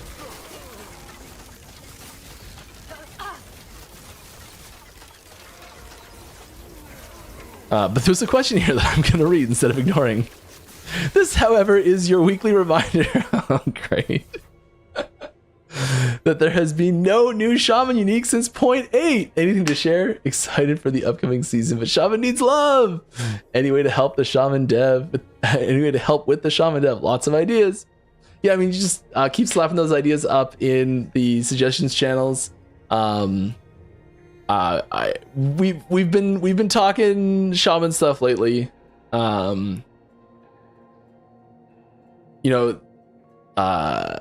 If we're talking about things right now, it's kind of too late for season 3. But yeah, we've been talking about Shaman stuff recently quite a bit. All right, if there is a dragon class, would it be how ESO handled it or WoW handled it? I mean, can I pick secret option 3 and make something entirely our own?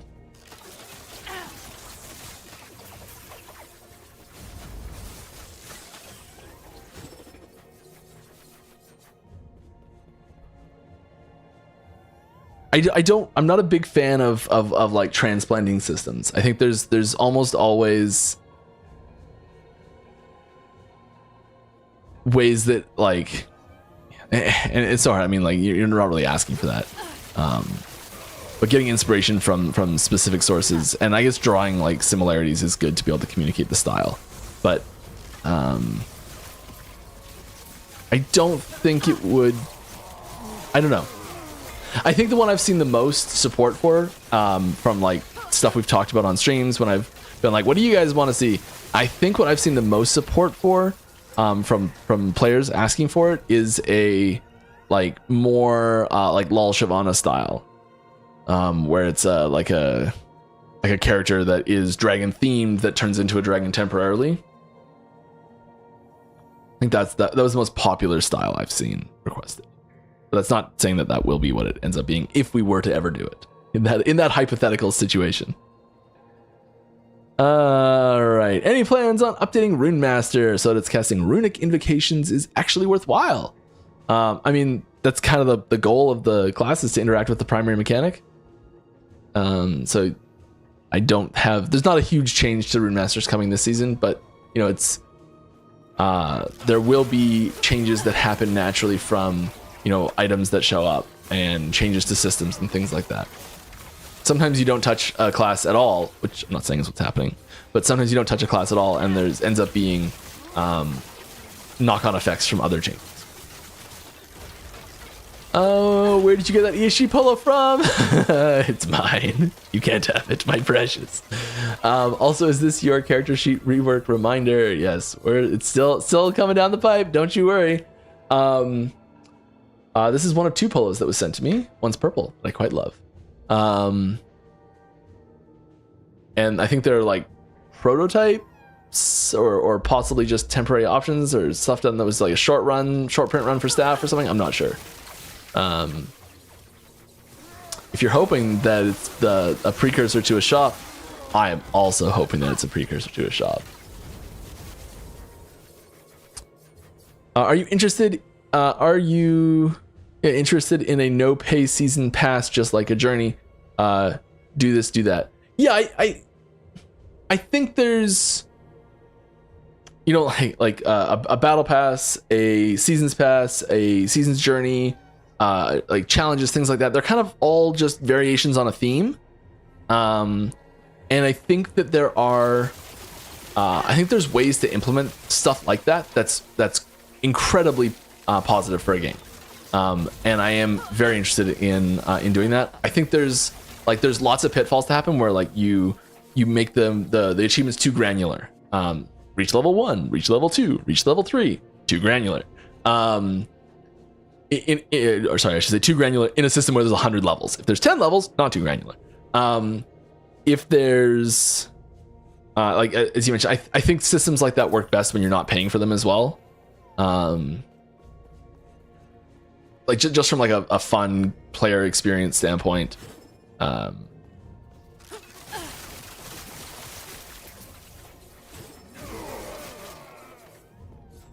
And then there's the sweet spot of like,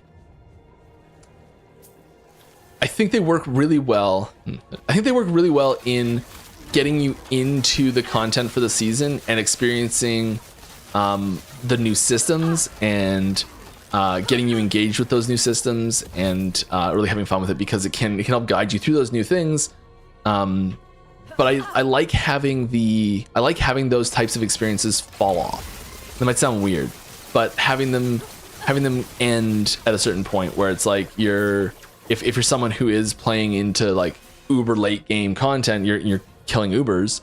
I would hope that you're probably long done with that season's journey or season's pass content well before you're into that ultra end game content, I think. And I've never tried to actually design one of these things, so I don't know really. This is my speculation on it, I guess.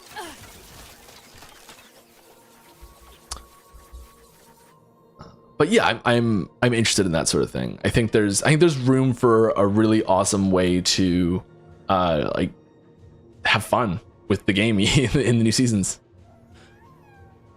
All right, is there any plans to have custom sound for drops in loot filters? That is something. Oh, so here's the thing. So custom sounds and customize the sounds sound very similar and are very different.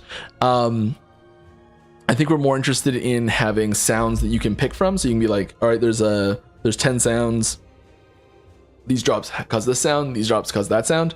Having a record a sound into your microphone now is probably something I would say is less interesting to us. Right. Have you thought about introducing private paid leagues with their own handicaps that would be chosen by the person who buys this kind of league? Yes. Yeah, this is something the PoE does. It's something we've had requests for in the past. It's not something we're currently working on, but I can see that being an option we get into in the future. I think it's sweet.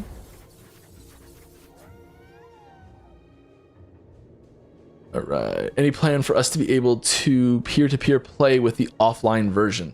No, we don't. So that requires, so when we switched from offline to online, we doubled huge amounts of the code base, because there's tons of things that have to happen one way for online and a different way for offline.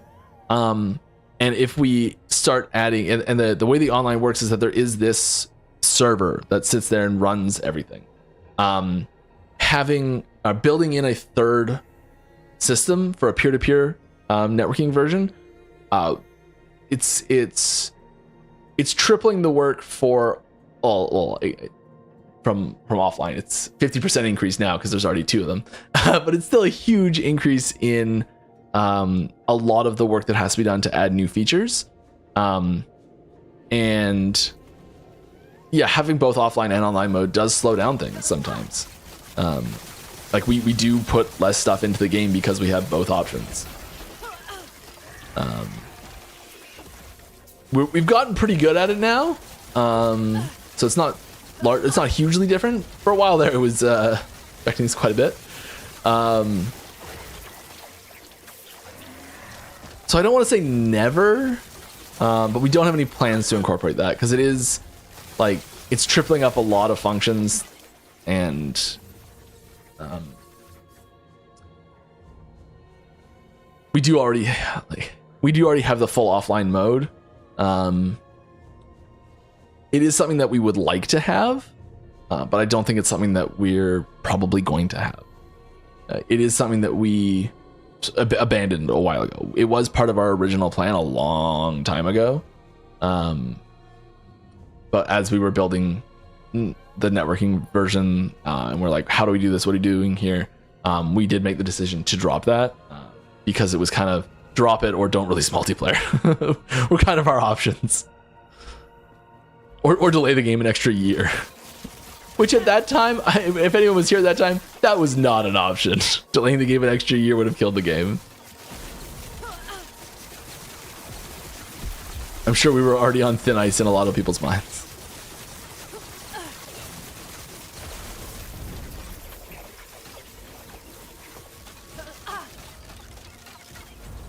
Okay.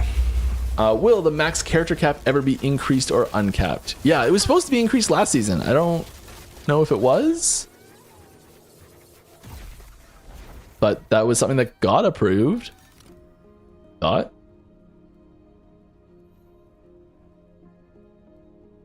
Lie here.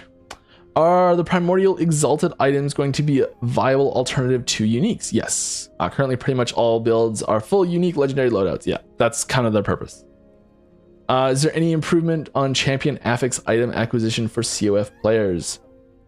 Any? Not that I can think of off the top of my head, but I don't want to say no because I'd be surprised if there wasn't. Any chance to update dungeons to account for all the power creep? T4 is too easy currently in season 2. I can't fathom how easy it'll be with the primordial affixes. This is an interesting thing because I recognize your name, so I've seen you around quite a bit. So I expect you are a very experienced player. I just got finished like maybe a week ago reading like a big long thing about how completely overtuned T4 dungeons were in general. So I think there might be room for a T5 dungeon option for like really intense stuff. But I don't think there's a major change for it at the moment coming. Any thoughts on changing Harbinger needles to keys? Kind of sick of collecting these. Not planning on doing that. Any of these suggestion stuff, I'm not going to say it every time. If you have a suggestion and you'd like to see it, we do very actively pull suggestions from our suggestions channel in Discord, and I'd encourage everyone to go check that out and drop stuff in there. There's topics you can add to, and we do very actively look at that. All right, how about an unending dungeon where you just keep going further and further? Yeah, I mean the arena kind of is that it's a standstill sort of thing. I'd want an unending dungeon to utilize the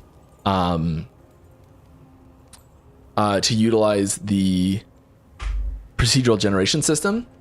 I think there's an interesting phenomenon that I have noticed with magic cards that I think highlights really well here.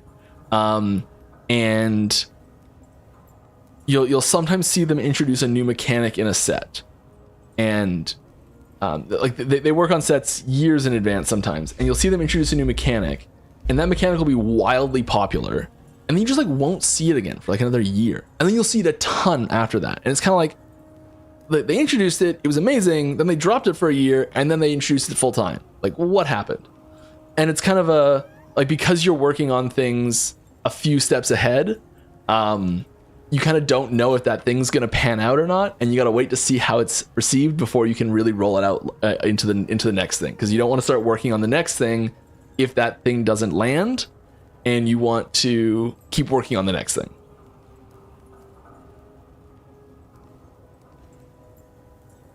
All right, will there be new ladders for characters self-found or account found? I don't think we're splitting those, because right now they are merged. Also, can we have a ladder that focuses on characters that have never respected their specialization?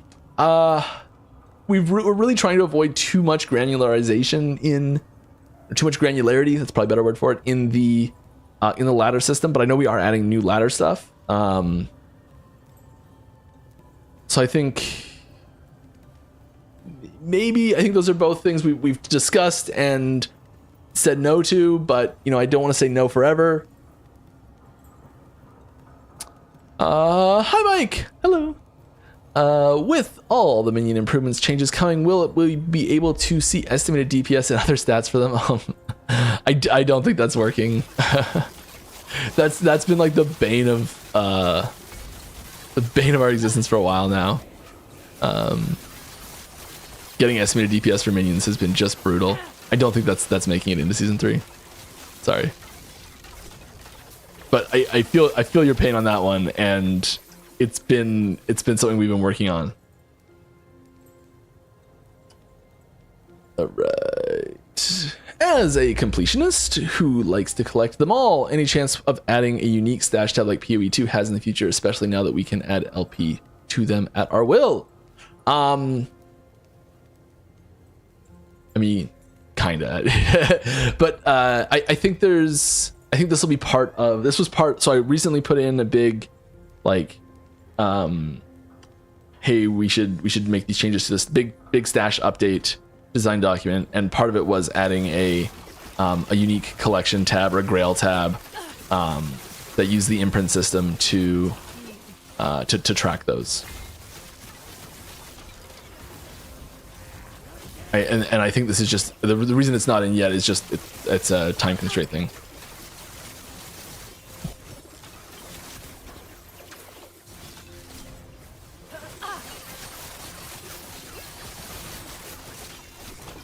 Don't die, Mike. I really gotta pick easier stuff. Startled me for a second. Wasn't expecting it. Don't know why. All right. Formosus will clatter with delight when I give you my report. With the updates to Necromancer and Beastmaster, it's the ideal time to let us increase the size of pets, please. Let us make towering behemoths. If you don't know, one of the hidden mechanics, not hidden, but one of the like lesser known mechanics of Terra's Blessing on Primalist does increase their size. My biggest complaint running with other players is how some classes have so many spell effects I can't see anything. Falconer. Can we get an option to tone down or even turn off other players' effects? That's something that we've been getting a lot of requests of recently. So I think that initiative is starting to gain traction. It's not coming in season 3 though. So I personally stopped playing because I felt like the main campaign and starter monolith was too easy. Is there plan to have a hell type difficulties? No. I was talking about this a little bit ago, after you actually asked this question though. We are trying to improve that flow so that we agree with that issue that you're bringing up, and having easier ways, having more convenient ways for players to ramp up that difficulty on their own is important. I just noticed, look at these highlights going around the border, like tracking around the border as it's happening. I've never noticed that before. When? Since when? What? Okay, wild. Sorry. Yeah, I think you brought up a really good point here, and it is something that we are working on. And you'll see some changes to that, in some changes to that flow in season 3. And if you have more feedback on that flow change, we are very interested in that. So please, if you're not coming back to play it, that's fine. But if you do come back and play it, I would recommend putting feedback in our feedback channels for that, to see if that's something you like or dislike, if it's the right direction, the wrong direction. We've been really hesitant to put in a just straight up hell, the hell difficulty thing is, if people don't know, Diablo introduced a normal, nightmare, hell as difficulty settings for basically easy, medium, and hard. And in those games, it was a repeat of the campaign. So you beat the campaign, you go back to nightmare. You beat the campaign, you go back to hell, and you start the game over. You start the game from the first act again in each of those difficulties. Now, I assume the request here is more of just a, hey, can I just start playing in hell mode right away? More similar to modern Diablo games, where it just is harder. But the big thing there is that it also gives a reward. And so we wanted to avoid having the situation where new players come in and they say, I'm going to play on hell mode because it says, oh, I get 50% faster experience gain or whatever, or I get 50% higher drops or something like that. And then it's just way too hard and they bounce off of it. So there's that concern there. Sometimes that gets taken away by saying like, okay, we have to beat the game once to allow that mode selection in the first place.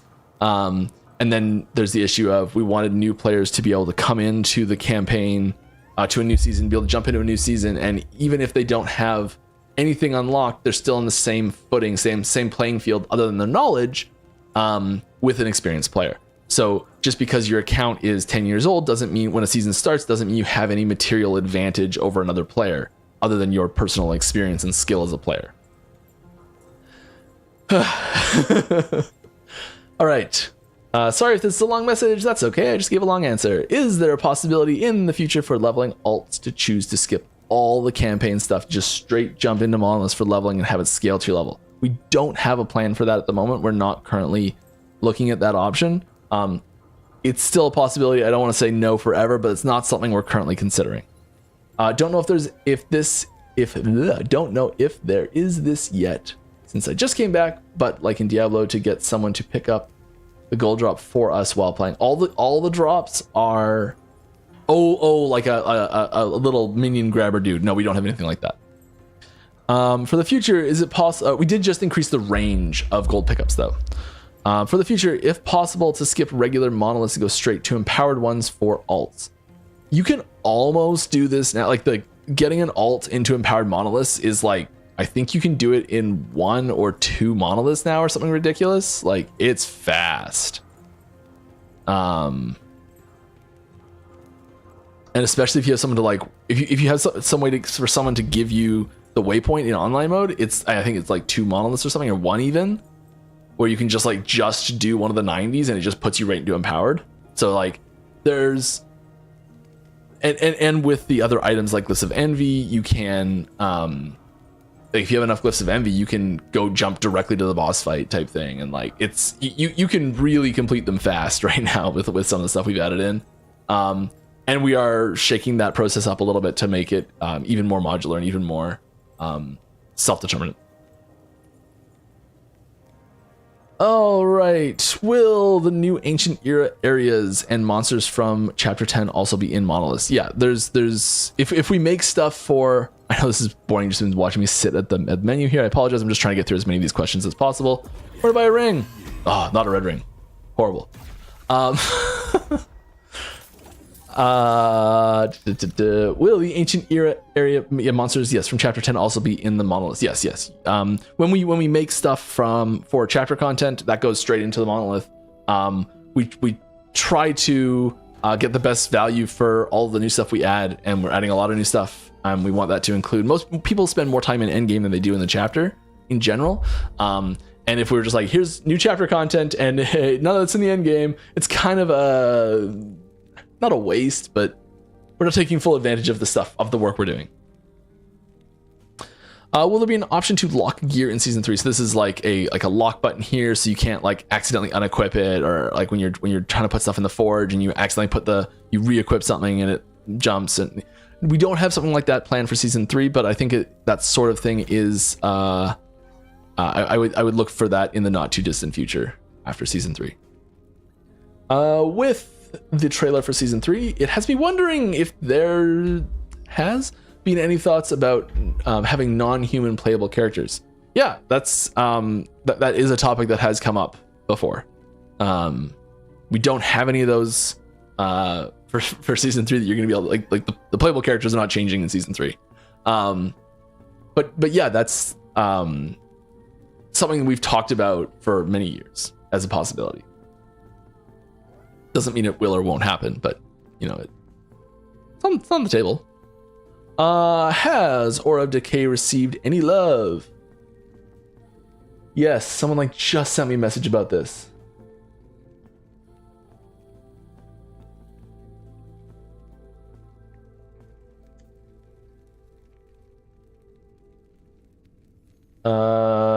Yeah, there's stuff happening for Aura of Decay with regards to like snapshotting and pulling it off your bar and things like that.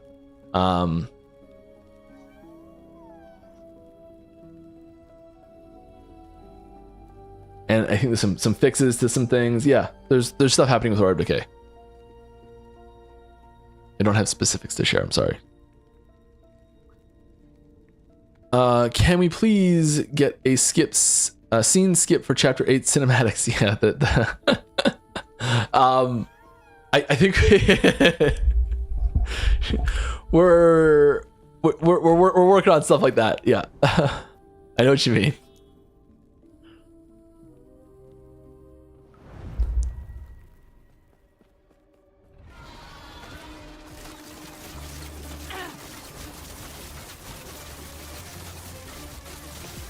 Are we gonna be okay here? Can we just stand here and tank? Is that in the cards? That pushed us, but we get back. Yep, we're good. All right. Hey, Mike. Wondering when we are getting full patch notes. Full patch notes will be pretty similar. I'm not sure. I assume full patch notes will be the same timeline as normal. So like shortly after, or shortly before the patch comes out, will be full patch notes. Kind of business as usual there. Is there a chance the Merchant's Guild tax gets raised? It's a very good thing it was added, but IMO the tax was too low to fight inflation in a meaningful way. It's possible. I don't think we touched it. Someone wants to correct me, they're welcome to. That's listening, but I don't think we touched it. I hesitantly agree with you, but I did not spend this season playing Merchant's Guild, so I don't really have a super strong personal opinion on this one.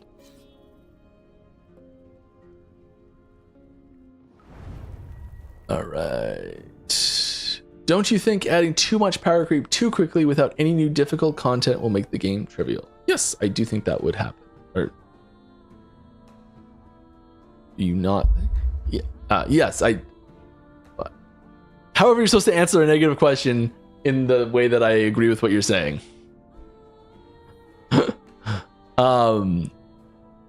We're definitely adding difficulty, and be careful with your assumptions on what you can do. Kind of the vaguest way I can say that. Merch store when? Oh my god, hopefully today. You know, it's not today. It won't be out today. I promise that. But you know, every day I wake up and say, maybe today will be the day for merch store. Just based on blind optimism, because I'm insane. No, it's I don't know. I have no info on it. I hope we can get it out as soon as possible. I know there's lots of people that would love to be able to buy stuff. I get, like, my mom messages me like once a month, sometimes more, being like, "Can I buy a shirt yet?"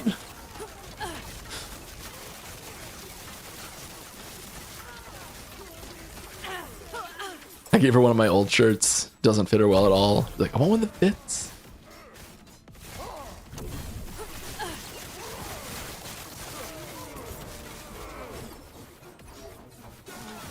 Hi, can you talk more about dual wielding Lich? Not much, really. It's very, we haven't broken the mold with it. So if you're used to how dual wielding happens on other classes, you'll be right at home. Right. Has previous campaign levels been adjusted for the addition of new chapter? Will completing all chapters make you start higher level in mono than if you completed all current chapters? Now, very good question. I've been kind of dancing around this a little bit all stream. I don't think I'm allowed to say the exact mechanic and how that works. But we have taken this into account, and there are adjustments made in your progress through early monoliths to account for this. Whether or not you've completed that last chapter or not will change how you enter the monolith system. So I don't think the early chapter like leveling rate and difficulty rate is changing much. We frequently make tweaks to that, but it's how you transition from the end of the campaign into the monolith is changing.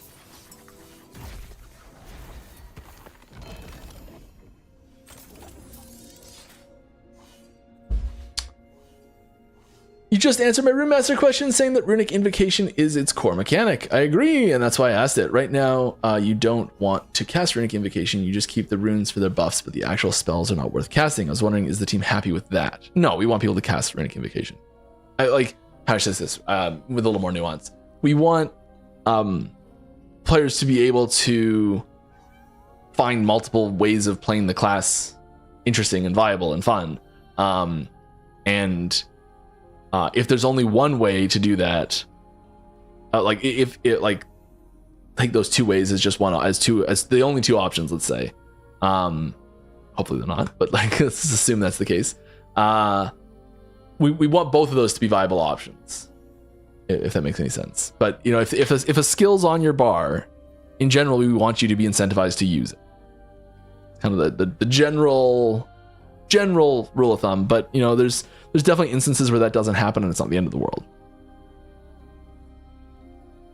But I'd say for the most part, if most people playing Rune Master, I don't want to put a number to it, but if there was the overwhelming majority of players that were playing Rune Master were playing with Runic Invocation and never casting it, that's a problem.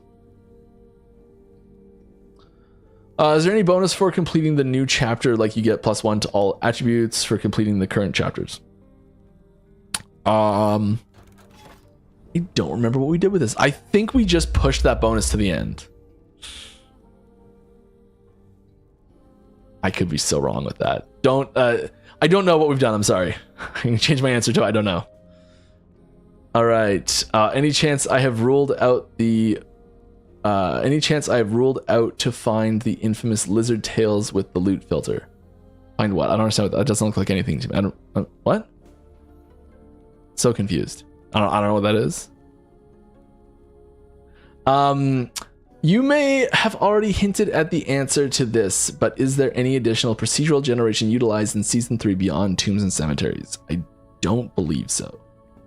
Any thoughts on player retention for Season 3 in light of Gamescom and PoE 2 happening right after the 21st August, including patch notes of PoE 2? The game's sweet. I think people will be excited to keep playing it. I'm sure there'll be other exciting things happening at the same time, and season lasts more than a week. But yeah, it's we would really like to get away from every game release wants in a perfect world, every game release wants to have a gorgeous golden window of no one else doing anything exciting around when you're releasing, and all these things, and those windows just don't exist anymore in the video game space. There's just so much amazing content coming out all the time. Getting away from extremely similar titles like PoE 2 is important to us. Keeping our timeline for consistent releases right now, especially after how long Season 2 was, we found more important. So being able to say to people, like, we did Season 2, hey, we're doing Season 3, hey, we're doing Season 4, and it's regular content updates. That is really, really, really important to us right now. And I think as we maybe we'll try and inch a little bit earlier and earlier to get away from them if we can, or inch a little bit later and later, try and get away from them if we can, sort of thing. But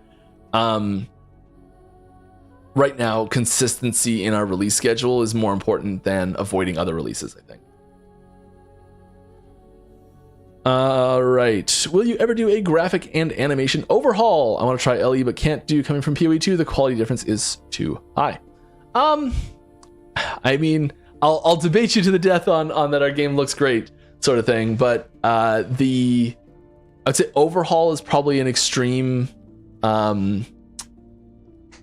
phrase to put on that sort of thing. We're always trying to improve it, and we're always looking for ways to improve that. So there's a lot of animation updates that are coming. Even just we were talking about this earlier, improving the walking animation. That's something that I know someone's working on right now.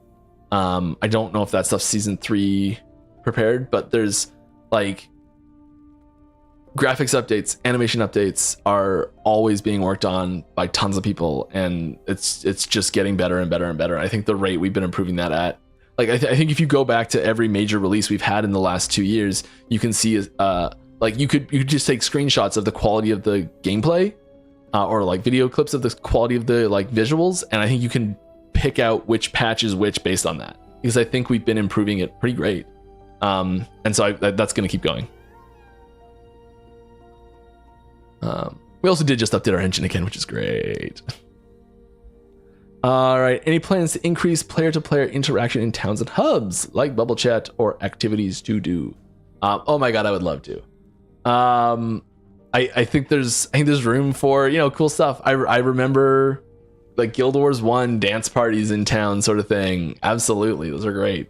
I don't think there's anything major like that coming season 3 though. All right.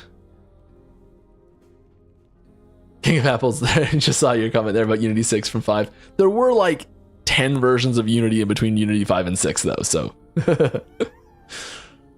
which I know sounds ridiculous, but yes, they switched their number scheming completely in that range. All right, we are running up against the end of stream here. So we're gonna stop taking questions. I'll pick a couple out of chat here just for fun at the very last second. Any thoughts on an in-game build planner? Yeah, we've talked about this a few times. I think that there is the risk of I think that there's really good room for improving planning for yourself in game. Yes, there is also the risk of having issues for how do I say this? Like autopilot-itis for build crafting, where you end up not learning anything about the build because you're just clicking the next shiny button, and you're not reading any of them, so you don't know what your abilities do, and you can't properly play the character because you don't understand the mechanics that you are investing in. So like people might like you get, where's Flo? Play dancer Flow. There we go. Flow. This is, I think, a really good example of this. Like if a build, if you're on full autopilot in game following a build, and it's all in game, it's all loaded in game, and you don't have to go anywhere, read anything, just click the shiny button. I think there's mechanics like this that you would end up getting and not understand, and wouldn't be able to utilize properly. And I think by encouraging some element of, you know, like reading the nodes in game yourself does help to educate players a little bit more about things like this.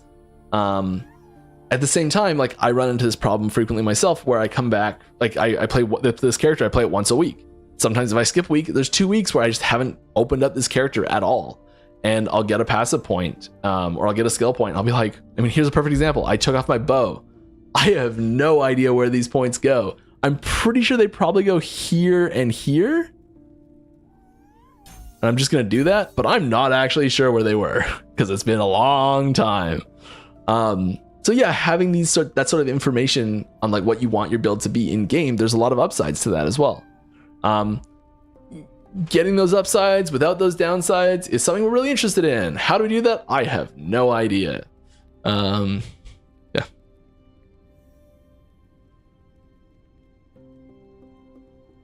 All right.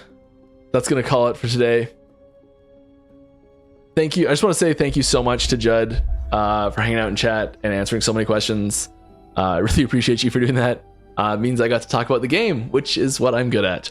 So thank you very much. And thanks to everyone who came with awesome questions as well. I had a really great stream today. I'll be honest, I was a little worried. I had a fantastic time. Did I miss? And oh my goodness, I'm terrible. I had another teaser. What's this?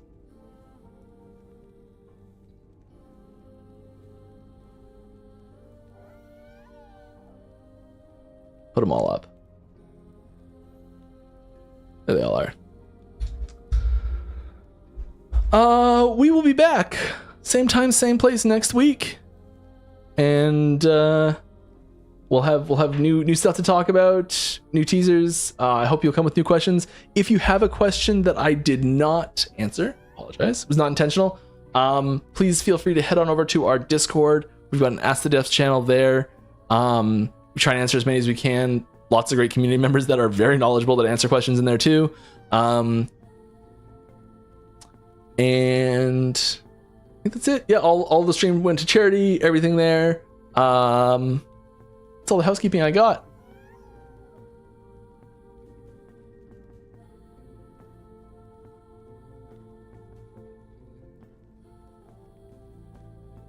Here we go.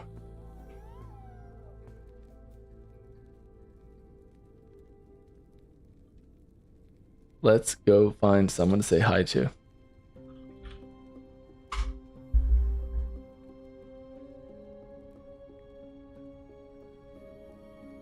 Oh, there we are. Thanks for stopping by, everyone. Hope you have a great weekend. Till next time I see you. Have a great day. Drink lots of water. Have fun. Bye.